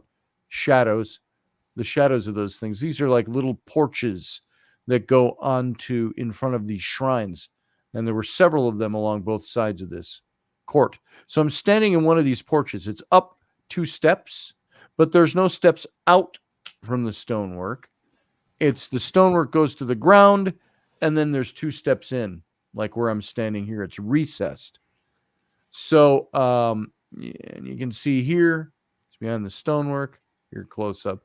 There's another picture that gives you a little better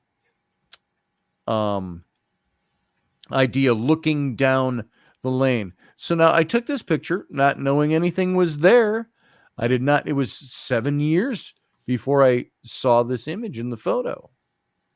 But here is a shot that is looking. All I did was I took this shot, not knowing there was a figure in the shot, and then I stepped down off of the shrine, and I took this shot looking in the same direction. So now you can see here, see where there's some raised stonework right here in the middle? That's where I was. I was in the little recess just beyond where you see that stonework there. It looks like a step going up on there. I was in that recess just beyond the end of that when I took this shot in that direction. And so, and you can see, even if there's something like this way down at the end where he would have been emerging behind the stonework, it's not that tall. It's a few inches off the ground. So this gives you a better perspective, too, of what these recesses are like. There's steps inside those. You step up into the porch there to these shrines that are rebuilt here. So, and in the vision I had, these were all reconstructed. I was sitting way down at the end, and I saw the line of priests marching toward me, chanting, and all of these had long torches coming out of where you see the curve, the front of the curve. There were torches set in. There's little holes up in there, and there were torches set out about 8 feet, and they were burning. Long shadows, breeze, the smell of everything. So it was Sam Roberts playing tricks on Scotty. Might have been. Let's see. He would have been how old at this point? He would have been 11 when I was at this trip. So there it is, Dave. That's for Dave because he had said that he wasn't quite sure what we were talking about. And it gave me the opportunity, of course, to look through them again. And I just did this the other day as well over on my TikTok. So just to tie it back to the topic and everything. Yeah. Let's say someday in the future or whatever that this photo gets debunked or sure in some way. Would it still be considered a mystical experience for you? If somebody legitimately is able to debunk it, you mean? Yeah. And say, well, we see what this is. Here, we've done this microscopic thing, and we found this and that and blah, blah, blah. So that's really just a guy because we've zoomed it up so far, we can see the weave of the fabric and whatever. So if somebody did this and was able to prove that this wasn't mystical at all, I go, well, crap. I thought that was mystical. Okay, so it's not mystical. Debunked. That I'm not so invested in this being this that I'm not willing to hear plausible explanations for it. Right. The problem is I don't think we're ever going to be able to do that. There's almost no way. He's blurry enough that you can see here. The guy he's blurry enough that you're never going to be able to make that out very well. Well, I mean, it's a hypothetical. Right. And hypothetically, if that were presented to me and somebody was able to debunk it, I go, hey, you've debunked it. All this time, I thought it was this. So very interesting. But I mean, regardless, it's still an event. And an event and that you've experienced and affected your psychology, affected your life. You remember it. Yes, memory. So it's been imprinted into your memory, mm-hmm. whether it's true or not. So that kind of makes the point a little bit moot, you know. And that what whether it's true or not reinforces it all particularly. Yeah. Mhm. is all the different experiences that took place around it. Right. A few days later, where we're at the Hatshepsut's temple in Luxor, and I have that experience there that I've talked about with the crying and the in front of Sentiment's tomb, and then had Phil Coppin's widow tell me that they were supposed to be there, and he had passed away the month before, and they were there to write a book about Sentiment and Hatshepsut, and she said that she believed that he was he believed he was a reincarnation of Sentiment, a reincarnation, not the only, and that she saw his ghost the same day, an apparition of him the same afternoon that I had the experience at the tomb of Sentiment. And we correlated those things, and it was crazy. Yeah. So, I mean, then you end up, everything kinds of lining up like dominoes. Right. I think I don't know if you had written your book on Sentiment. We hadn't written the book yet. Was that before or after? We were actually, I was in Egypt because we went to several different places, went on expedition to several locations for the book. So, and when the book came out, this was in February that this picture was taken of March 2013. And our book came out October of the year. Yeah. So, I mean, it definitely had an effect, right? In the whole process. Had a huge effect. Yeah. I did not write about this in the book. I did not write about Philip Coppins in the book, although I was tempted to. Scotty, are you doing an Easter Sunday show? Probably, Grumpy. I probably will be. I don't think we're going anywhere for Easter, except we have Easter is this Sunday, correct? Yes. Tomorrow's Good Friday. And no, tomorrow's Thursday. Day after tomorrow, right. But my sister-in-law and her husband and 3 kids are coming to stay with us for the weekend from Alaska. So they're visiting for the weekend. And we're giving them the master bedroom. And we're going to sleep up in one of the kids' rooms and stuff. But so it's if I get down here on Sunday morning on Easter, I think I'll be doing it. I'm pretty sure I'll be doing it. They might not even be here until Sunday. Rainey just told me tonight. Late Saturday or early Sunday. So, yeah, we'll be doing a show. Do you guys have any traditions around Easter? We don't anymore. We never have. Rainey and I never had. Grumpy, if I'm doing a show, you call in. We'll talk about your stuff. I had lots of religious, of course, traditions. And all our traditions with our kids have become things that I wrinkle my nose at. It's all the, let's color Easter eggs. Let's get Easter baskets. Even for the kids, even though they know there's no Easter bunny, it's all just for fun. And let's go to the egg hunt. Okay, the egg hunt. Bunch of screaming kids running around trying to win a bike and or something like that. If you get the egg that has the bike number in it, you win. And actually, you know what's cool about that? Flynn won that when he was, how old was he? 6, I think. He won a bike at the Easter egg hunt locally out of several hundred kids. So, yeah, that was cool. The candy basket is out. Is out then, right? Nah, there's always a candy basket. So there you go. Yeah, Doug, we'll see you on Sunday morning here. So, yeah, that's, so we don't have any real Easter traditions. Now, I'm going to assume in Islam there is not an Easter. Well, I know there isn't an Easter. What do you had, was it well, we're still in Ramadan.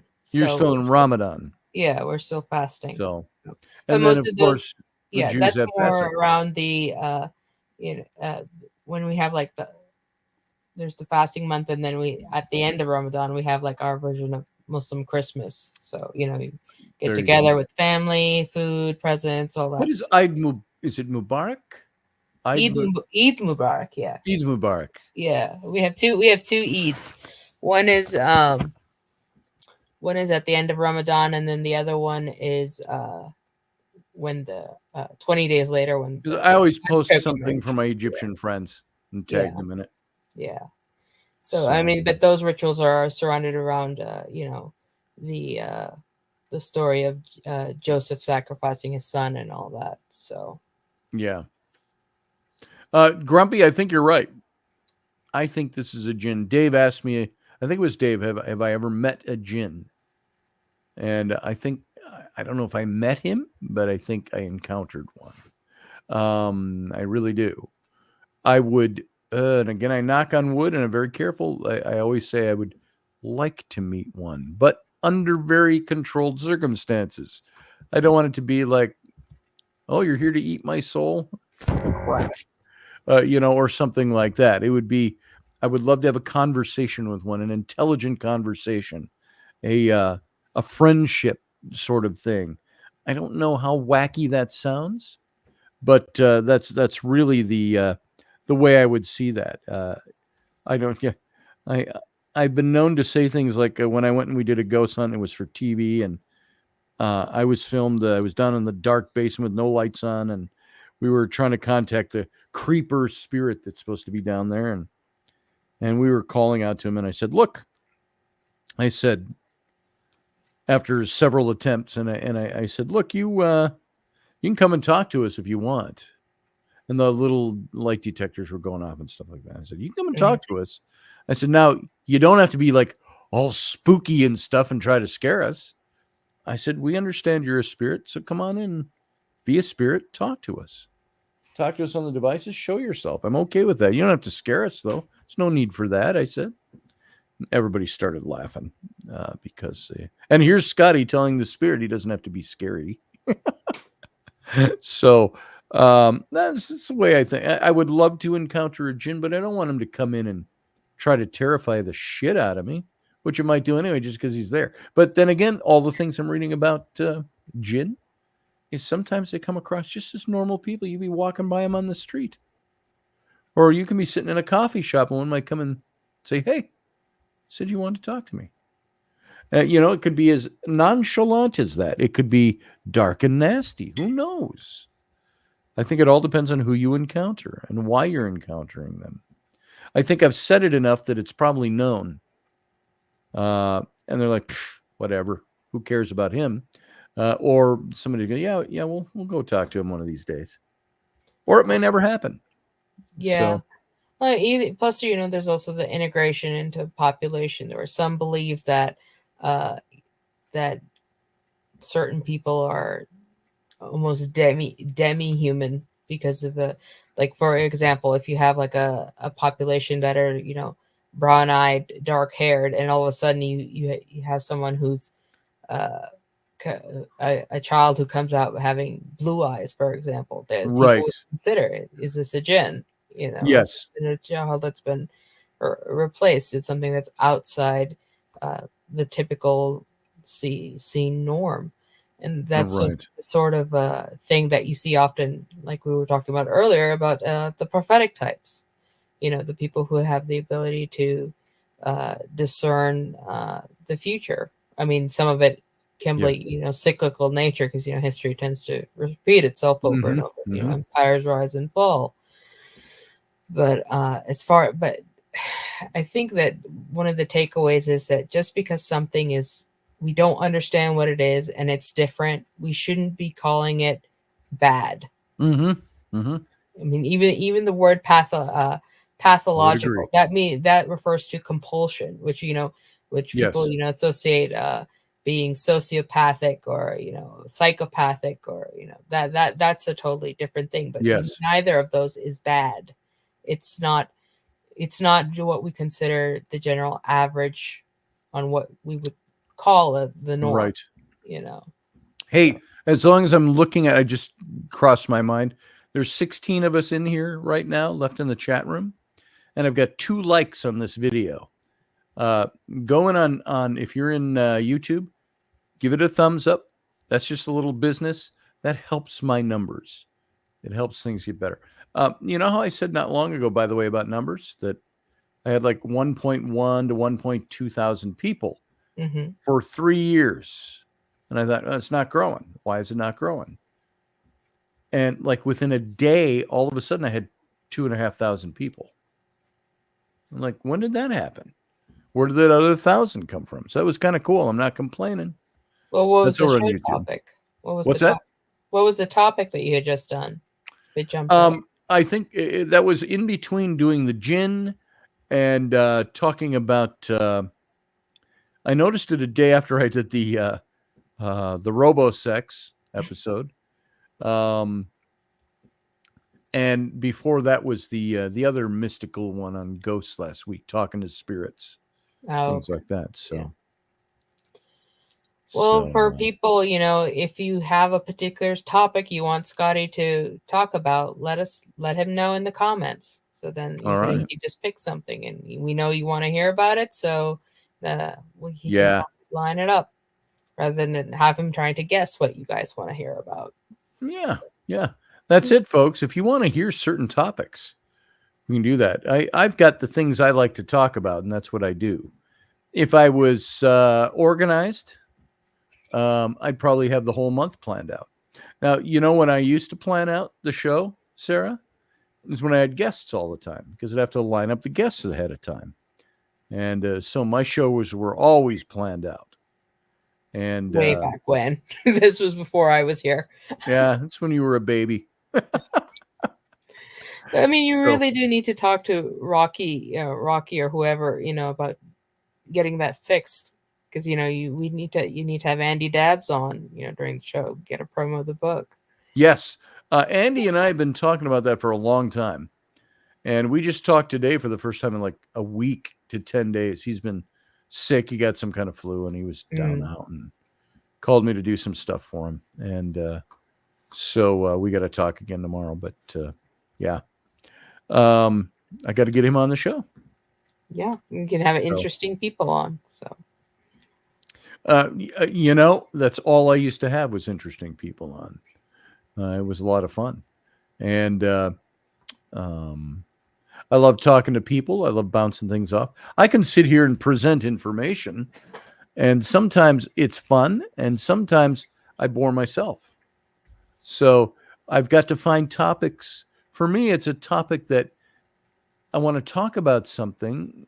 If I'm impassioned about politics, I can talk about that. Oh, for 2 weeks, I've been wanting to talk politics, and I don't, because maybe I need to, but I know that there are people in my audience that don't agree with my politics. That's okay. Everybody can be exposed to something. If they like me in the show, they'll listen to what I have to say. Doesn't mean they'll agree with me. So I've got a lot to say politically. I've got a lot to say about ghost stuff.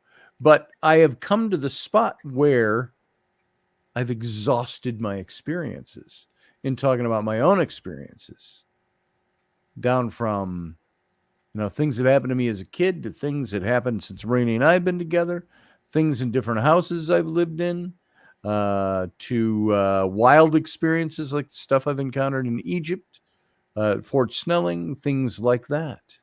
So I start to run out of my own experiences. Well, I mean, you'll run out of gas because those experiences are static. Right. They've happened. And, I am thinking of putting them together in a book for my publisher. Mm-hmm. And but the thing I think about, I always hang out my cheese pretty early. I've given a lot of those stories so much on the radio. Are my radio listeners going to want to buy the book? Oh, I've heard all those stories. That's one of those business side of things you got to decide. Am I going to do that because I've told all these stories already? Yeah, but even with those types of events, you just have to find, look at it from a different perspective and find a twist or a spin in it. Mm-hmm. It's like you were saying today, you're looking at this topic, the mystical experience, from a psychological perspective. Right. Next time you could talk about it from a totally different perspective. Totally different perspective. Exactly. And that's what I do with telling ghost stories. Are do people like reading? Do you like reading ghost stories? Yeah, sure. Sure. So that's what I would do. I'd Yeah, write I mean, them I like in reading, case studies that seem narrative. to be a little bit more involved, in detail Yeah. stuff. But I mean, rather than And I probably wouldn't do case studies, but I'd throw in a hell of a lot of commentary about the story. yeah, So, what did somebody just ask? Oh, have you been to a Muslim country, Sarah? yeah, I've been to a couple. So, Which ones have you visited? Saudi Arabia. Let's see what else. Well, that was the latest one, Saudi Arabia, and I'm planning, hopefully, within the next couple of years to maybe try and hit Singapore. Hmm. Um, That'd be cool. Pakistan, of course, and My daughters just went to Singapore a few months back. yeah, I heard it's really nice, but it's really expensive because it's an island. Yeah. Island stay. Everything. That's like going to. I think that's probably like going to Dubai.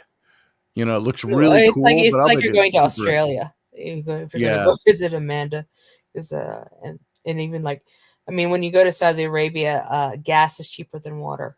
So Yeah, I'll bet. yeah, and they have I'll a bet. big giant mall where they have an actual snow mountain inside of it that people just slide down the mountain inside the mall. Absolutely. Oh, Chuck, he says interview people who have other experiences, OBE, reincarnation, past life, topics never ending. Yeah. Like I say, you should have seen the list of people I used to. My show used to have this format. It was always a 2-hour show. First hour, I talked politics. Mm-hmm. Second hour, I always had somebody from the paranormal world or the metaphysical fields or things like that as my guest on the show. And I had, there's a lot of notable people that I've had on the show. There's from the television shows and the celebrities and the authors. So I've had a lot of that. John Ward and I used to have a ton of people on the show. Mm-hmm. I got to tell you, some of my standout interviews were, and I may have made mention of this once, Eilat Matzar. She is one of the major archaeologists in the state of Israel. Mm-hmm. And her father was Benjamin Matzar, who was, I think, a chief archaeologist of some kind.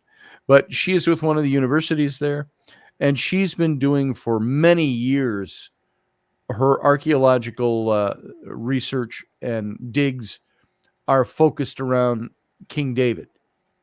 And so the Citadel of David, the Palace of David, things like that, which would all be just to the south of what is today the enclosure for the Mosque of Omar. And it would have been the old temple platform. Mm-hmm. And so just to the south of that would have been the Citadel and David's Palace and all of that. Right. And she found where like biblical passages were sitting, and they rushed out of the palace and went up to the Citadel. And she found that the old city's laid out just that way. The archaeology is that there's stairways that went from what was the palace up to the Citadel. And then after the Citadel, you went up to the temple. And they've got that whole line of the main street that went from the bottom of the old city of David, which is Mount Opal, going south from Jerusalem. It's like a plateau. And it goes all the way down to the bottom where the Pool of Siloam was, the legendary Pool of Siloam, which they found. And it's like you're walking up the long steps. They're 10 feet long. It goes up a step and 10 feet long and so on, going all the way up the hill to the temple, up this main road. But where is it? It's all underground. And there are buildings over it. So they've tunneled it all out and they put up support systems, big. I mean, you're talking high-tech support systems. So it's 10 feet above your head and you're walking. You can walk up that road to the temple from the Pool of Siloam.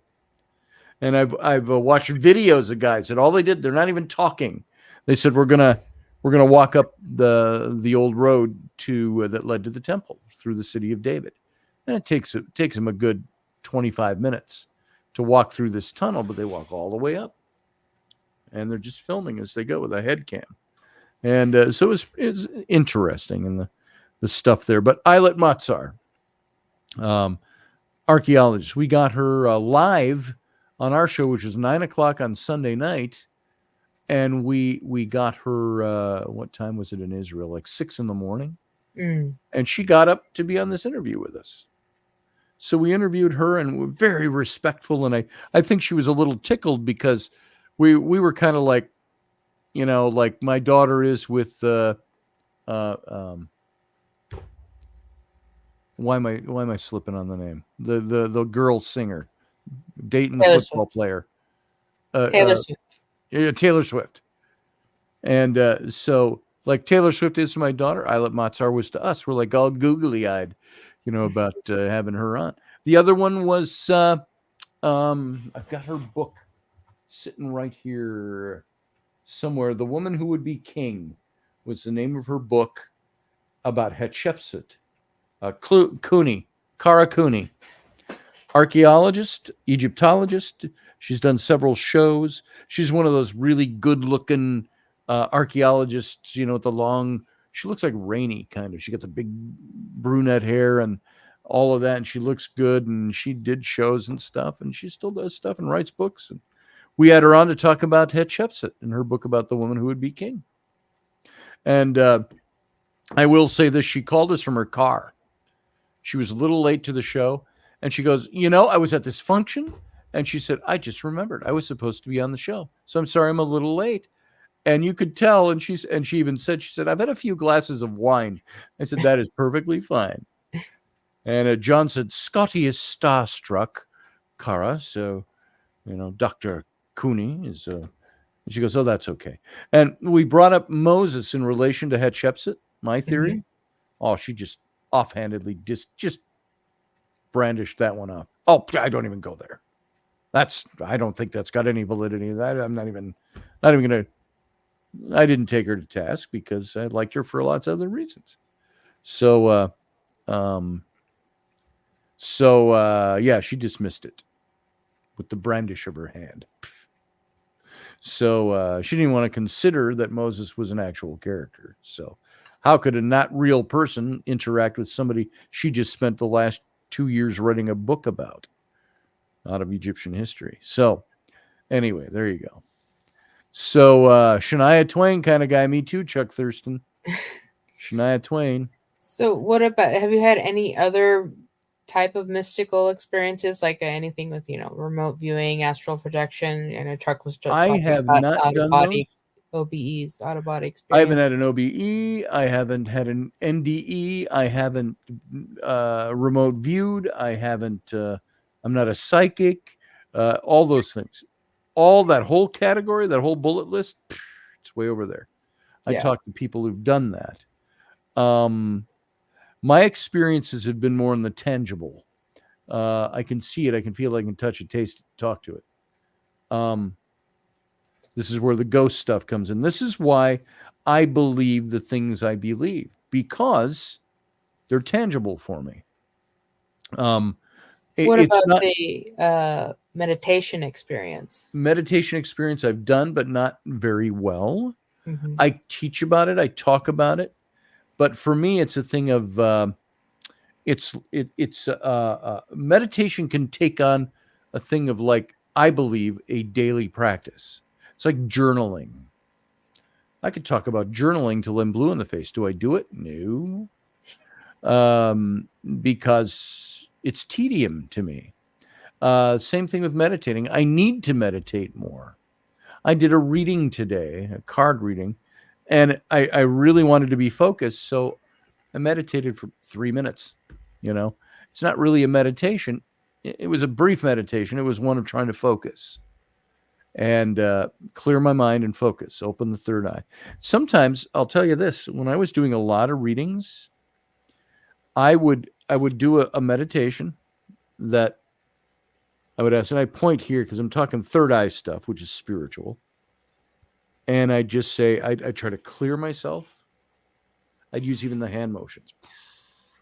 Just going to clear, and I'm all by myself. I'm not doing this for an audience or anything, but I'm going to clear myself. And I would focus, and I would ask, not ask, I would just focus on third eye. And I could actually, Sarah, most times I did that, I could feel pressure right here. And so I knew something was connecting. Can't prove that. That's highly subjective. That could be psychological, somebody would tell me.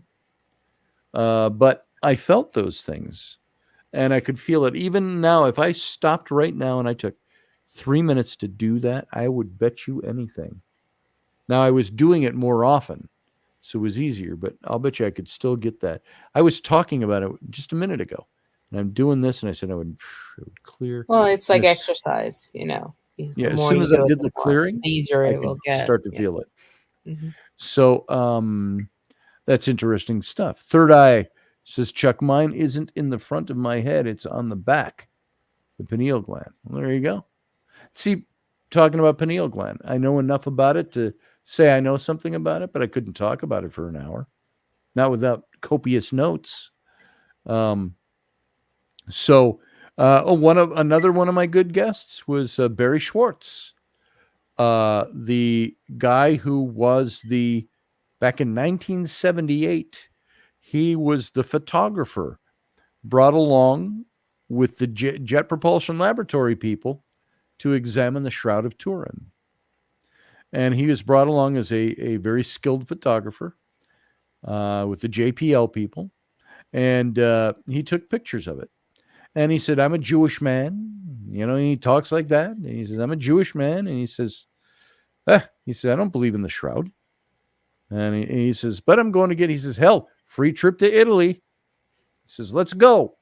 And he goes and he says, I will tell you this, as a Jewish man that had nothing invested in it and had no belief in it, he says, in the first 10 minutes I was there, I could tell you this is not a photograph and it's not a forgery. Don't know what it is, but all of his skill put into that, he said, this thing is not a forgery. It's not paint. It's not pigment. It's not a photograph. And he says, so what is it? And now, 40 years later, 40 years plus, he's had a website. It's just shroud.com. You can go look at that. And he has spent his life, the last 40 years, researching and putting forward scientific information about the Shroud. And scientific and spiritual and everything mixed up. And he still says, look, I'm a Jewish man. He says, one thing I can tell you, the Shroud is the easiest way to answer the question about my belief in it. He said, the Shroud, he says, is not a photograph. The Shroud is not a painting. The Shroud is not a forgery. He says, the Shroud, and he brought up just one point. He says, for any kind of pigment to adhere to fabric, it has to be, and I don't remember the exact numbers, it was something like this, it has to be 14 microns deep on the fabric to adhere. That's a scientific law. He says the image on the Shroud is only 6 microns deep. He says it's not pigment. He says, so what is it? And so, yeah, exactly, Chuck. Jesus was a Jew. Christianity is just a sect of Judaism. So did he think it was a burn? No, he says not a burn. It has no characteristics of char, no characteristics of anything like that. And he said, this is the thing. What is it? He says, about the only way you can reproduce. You know, they came into talking about what about when a body decomposes, that there have been images. He says, yeah, but nothing like the Shroud. This is a very different garment, a very different piece of fabric. And so he's gone through all these things for like 40 years now. They have found new things in the Shroud that they have not seen before.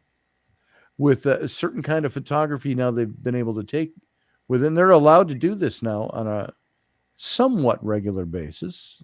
They get audience to be able to see the Shroud. And they have found that on the crown of thorns, all they see is the blood stains. And they have found that it is oxidized blood. It's human blood. I don't think they've been able to do DNA on it, though it's too old and too We have nothing to eroded. compare it to. So But what they found was the crown is still there.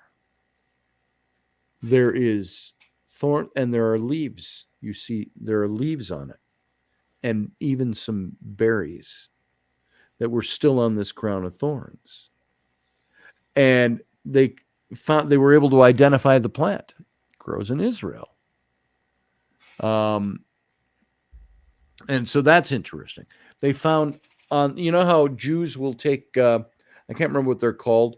They take the leather strap, prayer, and they tie it around their wrist, and all the way up to their hand, they hold the little box, and they have the little strap that comes here, and there's a little olfactory box on the forehead. It's for formal prayer. And they have the strap, I can't remember what it's called. It goes all the way up the forearm. And they do the praying. You can see it on so it's like Orthodox. their version of the rosary. Kind of like the rosary. Mm-hmm.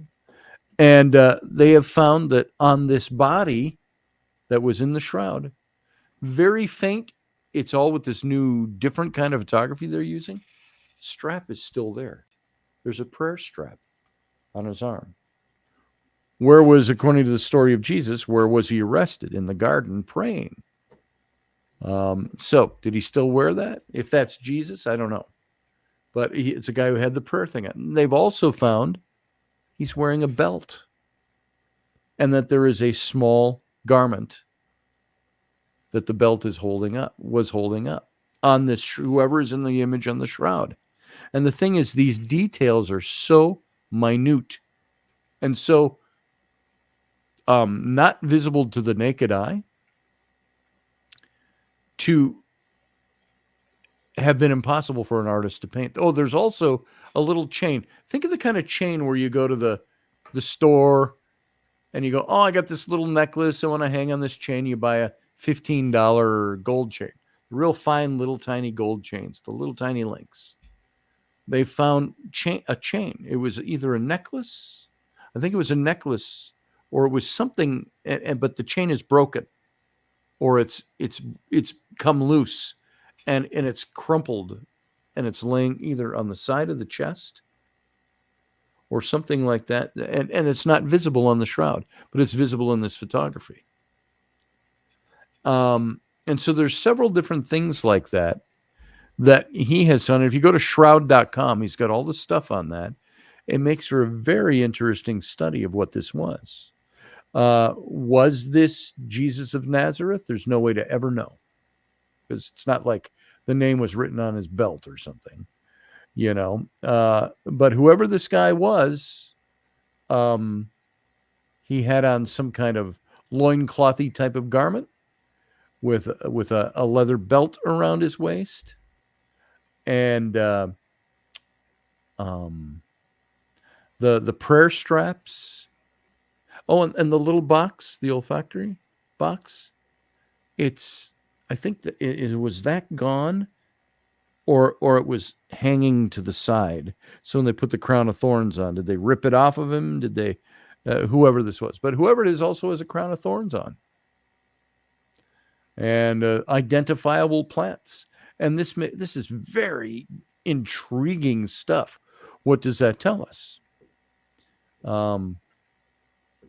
And Barry Schwartz, Jewish man, he says, I'm Jewish, but he says, I am led. He comes short of saying this is Jesus of Nazareth, but I think that's where his belief is now. So it's very interesting after 40 years. So I had him on our show. John and I had all kinds of book authors on our show. All kinds of them. We had Robert Bivall on the show.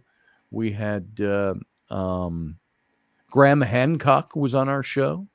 Graham Hancock came to the Paradigm Symposium that I put on, and for a few years there, 12, 13, 14, 15, and 16. And he came to 2014. He was our main headline speaker. We had Scott Walter from America on Earth, which was easy because he lives in Minneapolis area. And had him interviewed on the show a couple of times. Had one of the guys who wrote the book, The Jesus Mysteries, and the Laughing Jesus, and very Gnostic in his beliefs in mystery schools and stuff, but you look at him, he just shines. He teaches a lot of new agey stuff, but Peter Gandy he's Timothy Freak is his name, Freke, and he came on the show, and he was the first one that ever said to me, because I was posing questions and I was talking this way and I'm asking things, and he said he was the first person to ever tell me, Scotty, he says, you are awake. That's why you've got to understand what that is and look into that, figure out that you're awake. He says, because the things you're saying and that you're questioning, all of this are things that people do when they're awake. And he says, you might not know it yet. And then we also had, Lon Milo Duquette was on the show. He is authored a lot of books on Western witchcraft. But he is a musician, neat old guy, trimmed white beard and mustache, and does a lot of teaching. And he's part of the ODO, the Ordo, blah, blah, blah, blah, blah, blah, and I don't even know what that is anymore. But he was on the show. So we had all kinds of people like that. And talking about guests, we had guests every week. And it was very cool. So I think we're gonna find a way to get the tech working right for it and start having guests. Otherwise, I'm going to start pre-recording shows with guests, which I don't want to do because I want the guests to be there to answer questions and things, and people can feel. Do you feel gypped out there if you're watching a show and then you find out it's recorded? I think people listen to a lot of recorded stuff, but they go in knowing it's recorded. I mean, I enjoy it more having the ability to interact. I enjoy the live interaction too. Right. So there you go. And you can, somewhere I've got all the shows that John and I did are archived on a disc somewhere. And I just ran through along with the Ark of the Covenant. Yeah, along with the Ark of the Covenant. Matter of fact, you find the Ark of the Covenant, you may find our discography inside. But I had a website when I did the first Intrepid Radio website. I had little miniature thumbnails of all the shows we did, hundreds of them, and they were all the different guests that we did. You see Flynn. How you doing, Flynn? I'm way over time here, so I'm going to be done. You can come over and say hi. My son, everybody who does not know my son Flynn, there he is. He's got hair like his mom's. Wish I had hair like my son's. So there he is. How you doing? Fine. What's going on? I need headphones. You need headphones? I don't have any. You know what? I do. Somewhere right here is a little box, brand new black earbuds. Right over here somewhere that I haven't even used. So you can take them if you need them. All right? It's my son he's not for public consumption yet. He's still got okay, I'm standing here. What do you want me to do, Dad? Nothing, just say hi. So still pretty handsome though. He's a handsome boy. Rainey loves to do that. She'll come up to him and she'll start. Oh, she starts hugging. Oh, my handsome boy. Oh, mommy's boy. She does that in front of his friends sometimes. Mommy needs a kiss. Goodbye. And he's like, oh, Mom. But he loves it too. So. Well, don't get jealous. Yeah, really. I'm like, hey, where's my kiss? She goes, you're not going anywhere. So Yeah. Yeah. So anyway, I think what I'm going to do is wrap this. It's already 11:20. So we'll be back on Friday night, folks. Depending on if I get everything done I need to get done for guests being here. You know, you go ahead and turn on the overhead, Flynn. That's fine.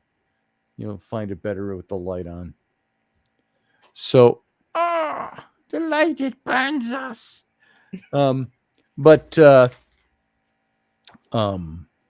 Any thoughts for Friday? no. I have no idea. I've got basic ideas where I want my head to go. Something Easter related. Yeah. Easter bunny. You know, Just notice that in the camera. resurrection. All over my shirt. Yeah.